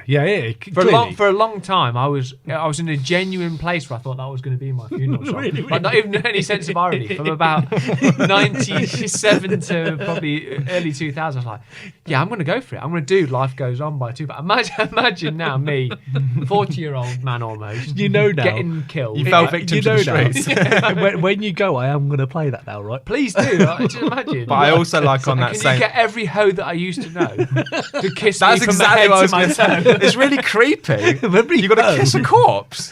And then of all- and DMX heard that and was like, I'm going to build an album around that. I'm going to get all those hoes who are kissing the corpse. Right? I'm going to duct tape them hoes. If you I'm are, going to fuck the corpse. if you are giving the funeral invite out to people, first of all, don't call them hoes. Like, I heard you were one of Pac's hoes. Do you fancy coming in to kiss him from head to toe? No, clearly not. So, but go on, and James, go on. obviously, the much maligned, but in fact brilliant, what's your phone number? Oh, are we going in? It's one of my... I love it. Does this hit any of your categories? Is it any of the categories we usually have? Is it dated the worst or best? Is it Master Killer Corner? It's dated the best. Is it dated the best? is this? I suppose the bigger question is this a thing? Or is it just all of us have always been about? No, people hate it. People actually Because I've hate always it. thought, like, because we've always talked about what's your phone. We But always do you know what? joke about it. I But did is it- it like a? Because I've never looked into it. I did a bit of Is it a research. general thing that people are Mate, like? no what one the talks fuck? about it. It's No, just us. I looked on YouTube and people, on all the reviews, people were going, oh God, what's your phone number? Really? Yeah. Okay. But it's Maybe up- I'm just a bit sensitive to it. 'cause I If love no it, one's but- heard this, please do go to that track. I think it's on the first disc, like track 12 or something, isn't it? Go to this track. Is that that's the album Jambo's talking about, right? The first book. The first book. The first is definitely better. It has this Prince sample, which doesn't sit very nicely on any of the album. But It's then, brilliant. But now when you listen to when I first heard it, I was like, oh, what is he playing at here? Jambo's response was, "It's a brilliant." I cut myself off, but it's a brilliant. What's Ray's version? What's your thoughts on it? So If we need Ray's thoughts on anything, can you please tell us what you think about it? What's your phone? What's your phone Hashtag. Yeah, what's your phone hashtag? It's out of time with itself. Like loads of, like the beat is like impossible. Tupac has difficulty rhyming on the beat. It's just all of it is just a badly chosen. It's a part. I guess part of represents what Jambo was saying before. Like, oh, it's so wide ranging. It covers a little bit of everything. Yeah, it's got some absolute dog shit on it as well. Can we just? a prime version of that. I know you've got another point to come, but you know you say it's wide ranging. That's my final point, other than my 30-second. Oh, You yeah, better okay. get another point. Because one of my arguments against the album, and again, it's hard for me to do this because it's clear to every one of us, including yourself, there's a lot of bad stuff on this album, but it's bad fun, like bad good stuff. It's entertaining. Yeah, it's entertaining. Stupidity. Yeah, right. So, example, what's your phone number? Having basically a sex conversation, like them remember the Daily Sport had all them phone lines in the back, you could call them up. No one else remembers, just Never me. seen that. as a 15-year-old, calling those fuckers up, and you'd be like, it's just a dirty old woman like talking to you about, and they go, do you want me to fuck you really badly now? Everyone's Yes, please. looking at Cam blankly right now. it was just me in the Daily Sport. And it's like, why is that? Like, why have you made 2 minutes of the worst track that? No, but like, the end of that track, the beat changed and they bring in the G-Funk over the top, and it's Don't got... make and it also, argument it's for that. Tupac. If he hadn't have died, it would be terrible. But he died, and So it's he's great. a legend. We get to hear a little bit into the life of Tupac and Okay. how he chats up women on the phone. Yeah, true. It's nice to hear how he would chat up women.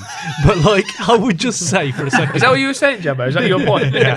Your main point but about that what you're nailing yourself across to this there. He liked- You liked hearing how Tupac Chats up women. He's come out of jail Yeah. for, I believe, sexually related crimes. And Which now... I don't think's aged well. Now you want to And hear... so what Jambo really wants Yeah. to hear is how he chats up women. Yeah. Okay. So there's a few things on this. Like what I'm saying about, like, say it's like it's quite varied and there's lots of different aspects. So after a few listens, yes, you get these little aspects, but really it's not like he used to do. So like Me Against the World, if you compare it to what he used to be like, very much more introspective, very much more about, again, the black experience, how to empower ourselves. It all comes down to the fact that Suge's got him out of jail, give him a 3-record deal contract, right? I think I heard the story, and I'm pretty sure it was substantiated as like the old Pac, this would not have happened. But this new Pac, where is he on this album? He does Shorty Wanna Be a Thug. He does a few of these tracks where he does it, but like, so the Million Man March happens when this is out. Back in the day, Pac not only would be at the Million Man March, he'd be speaking at the Million Man March. Where is he? He's shopping in malls with Suge Knight for fucking Versace gear. I see the same girl in the Million Man March as in my homeboy Warren G video. But it's true. It's this thing where he's not, that guy's That's not, why this album's brilliant. but that's why this guy's not present. And that if you're a big... Yeah, but he's Pac done fan, that. He's doing something new now. but he is new. I get the fact that it is new, but if you're doing 2 albums, it should be more prevalent. What about Like, I Ain't Mad At You? I Ain't Mad At You, yeah, okay, you do have a few, but a lot of it is like Picture Me Rolling, Hearts and Men, like this kind of stuff isn't that at all.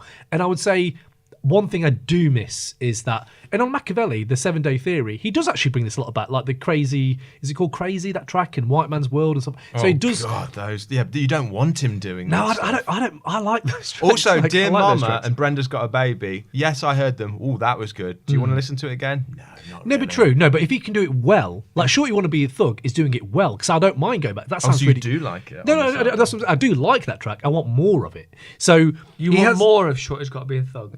yeah. If Or you do, Shorty Wanna Be a Thug? Sure You sorry. Want to Be a Thug. You Yeah, want more of that? Yeah, if you're doing 2 albums, I want the party shit that you've got.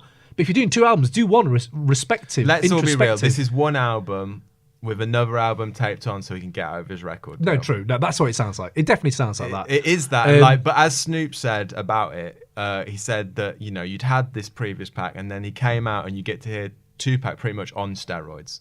It's pumping it all up. You're getting a different side to him. It's fun. It's not meant to be that old Me Against the World. It's just a different take. But if it's personal, if it all comes down to why you should get it into Crate 808, if it's my subjective view is, if I'm deciding between everyday reality rap or glamorized gangster rap from the Penthouse, like a fantasy, I know what's going to last longer in my head, but I'm going to revisit more. And that's why I haven't actually bumped All Eyes on Me a lot until we got to this. And then I did realize, like, fuck, like, I know why I rinsed this album so much. It's probably my most rinsed album as a kid. It's so long, but I used to listen to all of it. And you realise he is kind of putting this version of how hard I am all the way through. Like, there's no... it's all relentlessly, I'm hard, I'm the thug. And the thug being like at the forefront of what I'm trying to portray. And I saw this Rolling Stone review from back in the day. He said it's like a Cali Thug Life version of Pink Floyd's The Wall.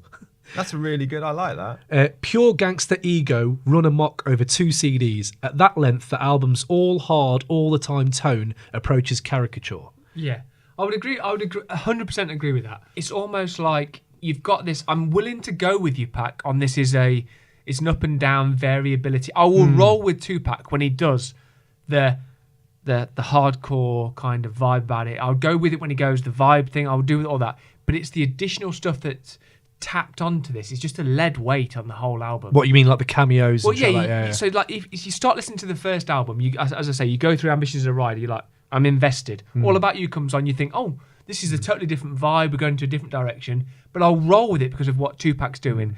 And then it comes in and you're like, oh my, and then you go through the album and then you have your incredibly detrimental Hurricane G moments when Storm comes in, outlaw from my clits to my tits and all that sort of stuff. That's a Master Killer moment right there. That's a Master Yeah. Killer moment right there. Just for people who don't know, right, the features on here, let me just list these features. Look how many.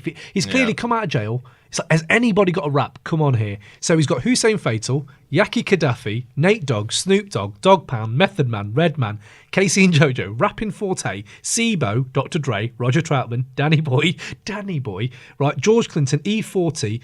Mate, that's as far as I can get for our stop. That's 15. But that features. is what's so amazing about it, because some of those people, like look at Roger Troutman's influence on California Love. Oh man, Beautiful. Can we just bring something incredible? up? But then you've got this kind of huge you've got like the stars, and you've got absolute shit. But which West Coast track? There must be some West Coast people who were on holiday or in jail that year, like that 2 weeks. So Thing must is, be for, like Spice One and I King T think must be gutted. I disagree to some level though, because we're talking about this as two albums, and I had to pick. I don't know about you guys, but this too is the album, and if I had to pick the one album that I'd wipe my ass with and the other one that I listen to for the rest of my life, this too is the one I'm going to listen to for the rest of my life. And you wipe your ass with albums. So is that vinyl I said, or CD and or pick tape would be motherfucker. Right, so let me move on. What I was saying was, what you're saying about the Outlaws, they're being pretty awful. On When We Ride, that's one of the most ridiculous tracks Oh my God, on the what a album. track. And when he kicks in, the first two lines, not the whole verses, but the first two lines of so many of them are fucking sick. So of Tupac's is my adversaries crumble when we rumble. It's the catastrophe. Your bitch that blasted me. That's sick. That's sick. But then they call me Hussein Fatal. It's a 2-game table. I'm robbing cradle with a knife in your navel. That's sick. Then my alias is motherfucking Napoleon, and I'd rather be rubbing again before these motherfuckers. That's sick. I'm the imperial serial killer. That's sick. Malcolm X goes terrorist, madman killer. The bottom of the river where the body lays and shivers. All of them are sick. And that whole tune is ridiculous. That's out the whole album. Can't See Me is obviously up there, but When We Ride is the one track that I play on repeat for so often, and also it goes back to the beat is so clean. So you're talking about your favourite tracks. I know yours, Simon's Can't See Me, right? Yeah, I think it's the best G-Funk song ever. I think what happened when they were trying to create that G-Funk sound, it reached the Zenith. zenith when they released that. I could play that every day and never be in a bad mood. So this is an interesting thing of this album. Like, you've got that, Ray, right?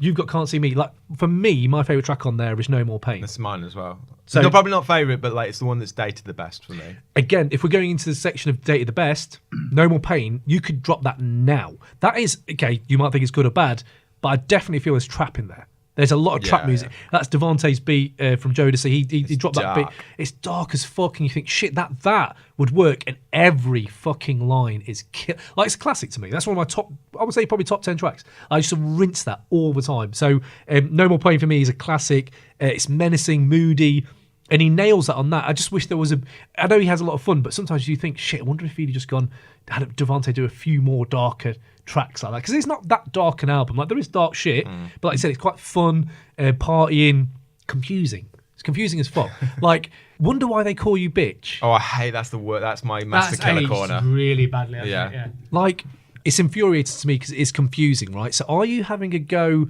at women? Are you trying to basically, this is why it's okay to call a woman a bitch? Is that what you're trying to do? Are you trying to make a case for why we are calling you bitches? Because then you're saying you're going by your looks, you're money hungry, all this. But then you're kind of marring your whole messaging with How Do You Want It, that video, which is like all these women who are getting by on their looks, who genuinely are only in your video because you fucking want to fuck them, right? That is Tupac though, isn't it? He is that. He is confusing, Dichotomy. Yeah, I mean, it's the dichotomy. When we spoke about it with DMX as well, but that's what makes him so interesting. You have these moments of thug poetry, to use his term, that was, he had these like almost kind of really painful, self-reflective, actually introspective moments where you think, actually, you see his intelligence shine through, but yet you've got the whole, this is what Death Row expects, this is where I'm coming from in terms of my persona, what I'm trying to present.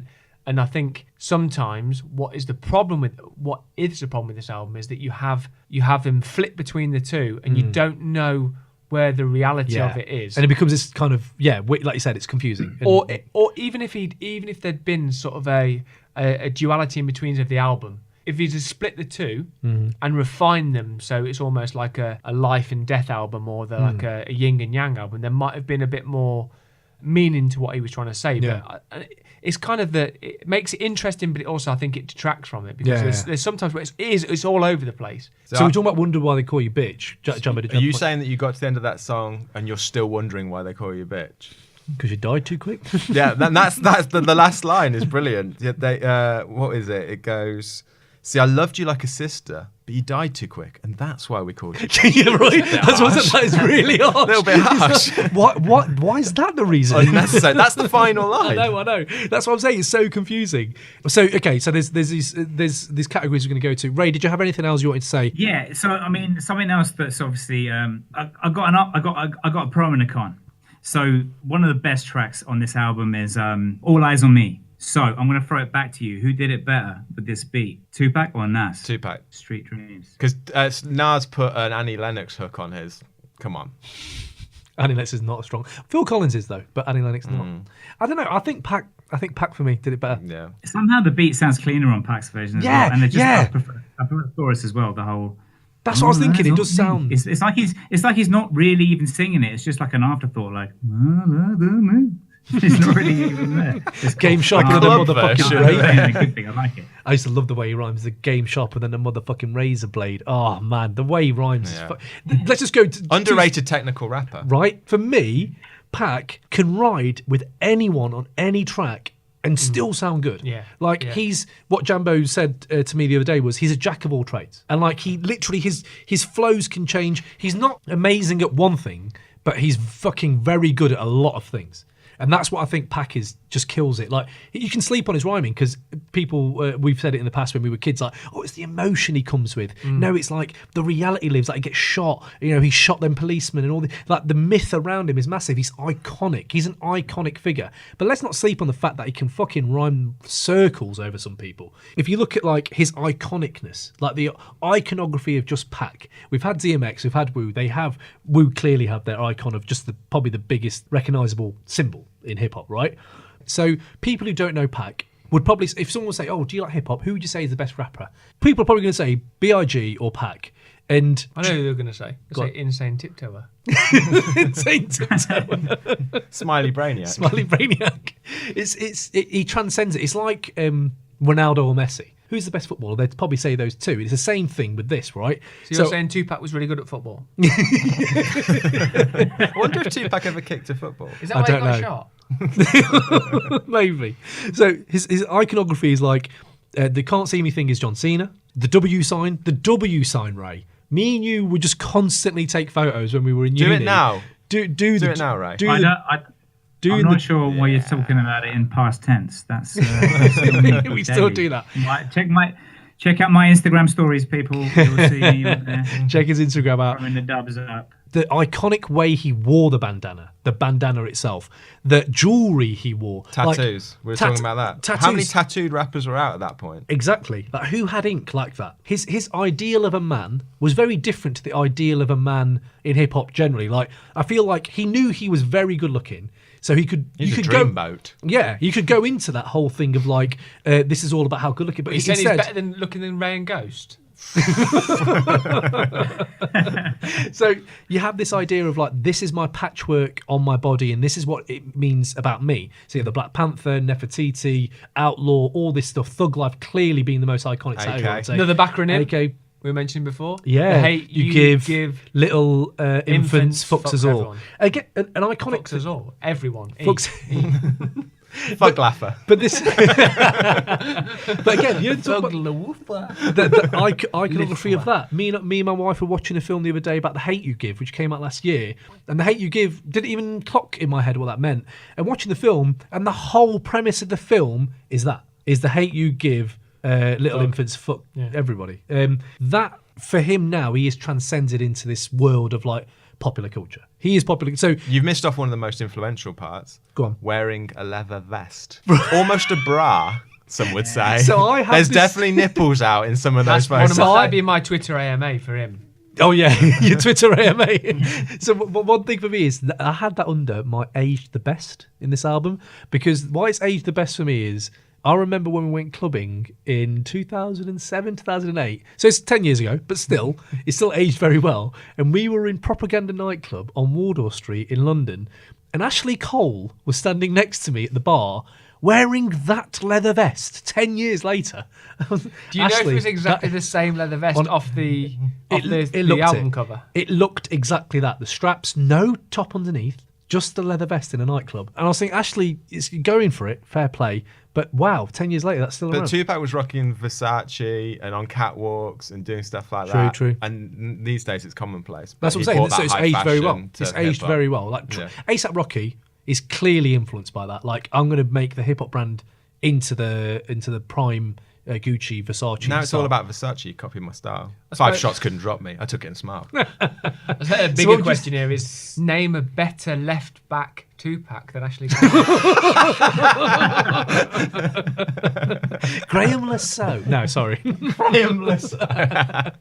So going on to categories, what do you think's aged the worst then off this album? Oh, Life Goes On, Run the Streets, Heaven Ain't Hard to Find, Thug Passion, All About You, that's Most stuff. Wanted, What's Your Phone Number? There's so many. I love how Ray's got them all ready to go. Shit. Okay. Right. Okay. So anyone else? Yeah, I'd agree with Ray. There's a lot of like dross on there. Wonder Why You Call You Bitch. It's not great. That's got to be one of the worst ones. Yeah, I'd say as well as some of the Master Killer corners we've had. A few of the well, it is a dichotomy. Like the man himself, it's half of it's one album of absolute peerless brilliance and one album of kind of dross. And you can't actually. DMX has got some dross on that album. You can't really say that about Only Built for Cuban Linx. Yeah. It's all Saying good. that, I thought The Hell Is Hot on a re-listen. I buzzed through it so quickly where I was like, oh my God, that's the album. I loved it. It was just a quick album, really quick album. I think also where he'd come from at the point in terms of his conviction and the whole story about how he'd got there and the other stories around him and how rape he'd and done shit, stuff, I think doesn't age very particularly well, does it? So what are we saying with non-90s rappers? Which non-90s rappers would you have on here? I got one. Go on. Freddie Gibbs would go great on would this kill album because he's projecting from his stomach like Tupac. He's got that deep bass and he flows really He's nicely. definitely influenced by him, I think. Yeah. You know who mine is? Benny the Butcher. Again, can't put him. I don't even know who this bloke is. Is he just a butcher from up your road? No, it wasn't Benny the Butcher. My two were again because he makes everyone sound so good. You have quite a vast thing. So I would love to hear ASAP Rocky on it because I think ASAP's flow would work. So he kind of reminds me of the way he rides a beat. Is ASAP rides a beat so well. I think Tupac rode beats really well. Yeah, the high fashion element as well. I think the clear winner has to be Kendrick. I just think stick any fucker on it. He did. Nah. Go on, Ray. Ray, what did you have? Ray, go on. Oh, J. Cole. J. Cole would be Oh, isn't one of his albums called? What's it? One of his albums has got a Tupac-esque name. J. Cole would work. To be fair, I think. Yeah. What's his? Yeah, because I mean, there's a lot of J. Cole's tunes that sound like they would be tunes that Tupac would be on if he was. And he releases a lot of shit as well. Sorry, J. That's Cole. that's a different podcast, all right? That's a different podcast. That is a different podcast. Yeah. Also, Will Smith. Tupac is basically Will Smith with swear words. And like, sorry, what? You know, Whoa. Who wants to rewind? It's exactly the same song. Say that again then, Ray. Break that down. Break that down for you. Yeah. Picture Me Rolling is basically Just Cruising. It's the same song. It's exactly the It's true. Oh my God. Will Smith's Just Cruising. Listen again. Oh my God. Tupac is basically Will Smith with swear words. That's a fact. That's a well-known fact. I never thought that, but it's true. Yeah. Imagine, just for 1 minute, just imagine getting jiggy with it with Tupac on it. How sick would that be? I've never ever imagined that. Would that But yeah, that would be killer. Yeah, I'll give you that. Okay, so James, you've got 30 seconds to drop me your final argument why this should get into Crate 808. Starting now. It's easy. It's the best rapper at the time and probably one of the best hip hop artists of all time on the best of an entire coast, the best record label of that coast with the best production. That's it. half the time needed for All Eyes on Me. Is it enough? And that's what All Eyes on Me should be as well, half of it. We call it All Eyes. Do you know what? You're talking about what it's called. meh. Do you know what this was going to be called, actually? I forgot to mention this, but I think I need to just so we I know. heard this as well. Supreme Euthanasia. Which I don't That's a better understand. name. I don't understand. Terrible. Why does he want to? Why does It he was want just going to be called Euthanasia. Really, they should have aborted that second album. But what, All he's a Eyes huge. on Me is a terrible name for an album. But isn't it? huge. I like that. You did not like that? It's No, really I like All Eyes. confident. I love All Eyes on Me. Imagine how confident you'd have to Yeah. be to call your album All Eyes on Or Me. you call your album after like Painless Death. Who's calling their album Painless Death? Euthanasia. That's what euthanasia is, isn't it? Oh, okay. You're giving someone a nice name slip under quickly and just painlessly. So that's what you're trying to do, Pat, essentially. So Supreme Euthanasia. Go to Switzerland with Tupac. Right, so let's wrap it up. So it's come to that time. We need to figure out which one of these is getting into Crate 808. As the guy who ultimately decides, this is going to be incredibly hard. All Eyes on Me had it at the beginning. I was thinking, this has got it. This is going to get in. Cuban Linx was always going to be the third runner for me because it hasn't got the... I'm not interested enough in their stories or entertained enough, whereas All Eyes on Me is entertainment.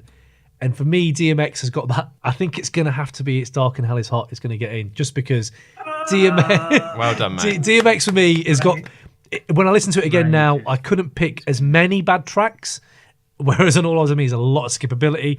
I loved your argument, but as a kid, if this was me at 16, I'd have picked another album. But right now, as almost a 40-year-old Cam, I'm going DMX into Crate 808. So the rest of you, get fucked.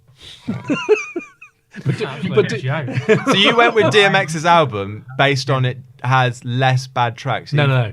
I'm going on... Don't you base it on how many great tracks? No, but I'll also... tell you what I'll- happened. I'll tell you exactly what happened. I'm going to break it down for you right now. Ray is the DMX of this group, so he growls and shouts a lot. You're fucking scared of him. Whereas Jambo brings a lot of good points with a lot of shit, and I'm intelligent but you don't understand me. That's brilliant. That is a good breakdown. So DMX, It's Dark and Hell is Hot is in. Right, so there we are. Hope you enjoyed this episode, guys. I thoroughly did. How did you guys find it? Yeah, I loved it. Yeah? Yeah, shit, mate. Ray, how'd you finding it, Ray? You enjoy it over there in Australia? Yeah, it's good. It's all good. Look, it's the middle of the night and I've been drinking beer on my own. It's a bit weird. So, as ever, Ryan's... Beer on my own in the cupboard in my bedroom. Anyway, carry on. By the way, Beer on My Own is Ray's latest album. Check it out. Beer on on my iTunes. And it's what DMX is doing probably right now, unfortunately. That's a great album, Dave. I like that. Okay, so before we go, I just want to say goodbye. Thank you for everyone to make the effort to come in here, bring your albums and go down this nostalgia trip with us. I'm just going to end it with, can you please tell me the last great thing you've heard hip-hop-wise? Simon? Can I explain a little bit of a rabbit hole I went down? Okay, Have we of got course you time? can. Yep. I was listening to Dr. Octagon the other day, Oh, okay.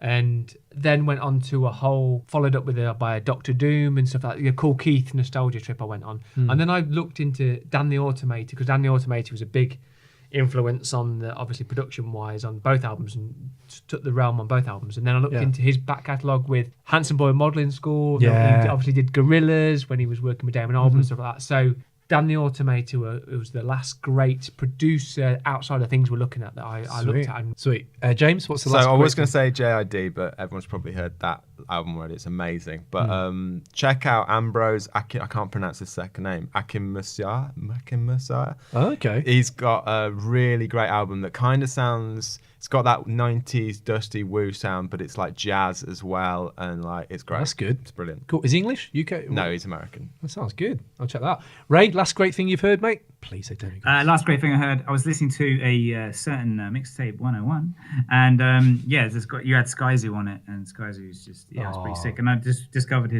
one of his tracks, Finesse Everything. It's just ridiculous. Oh, mate, It's what track? That album's... the album, all of it. Yeah, it's ridiculous. Sky Zoo is what I've been checking out recently.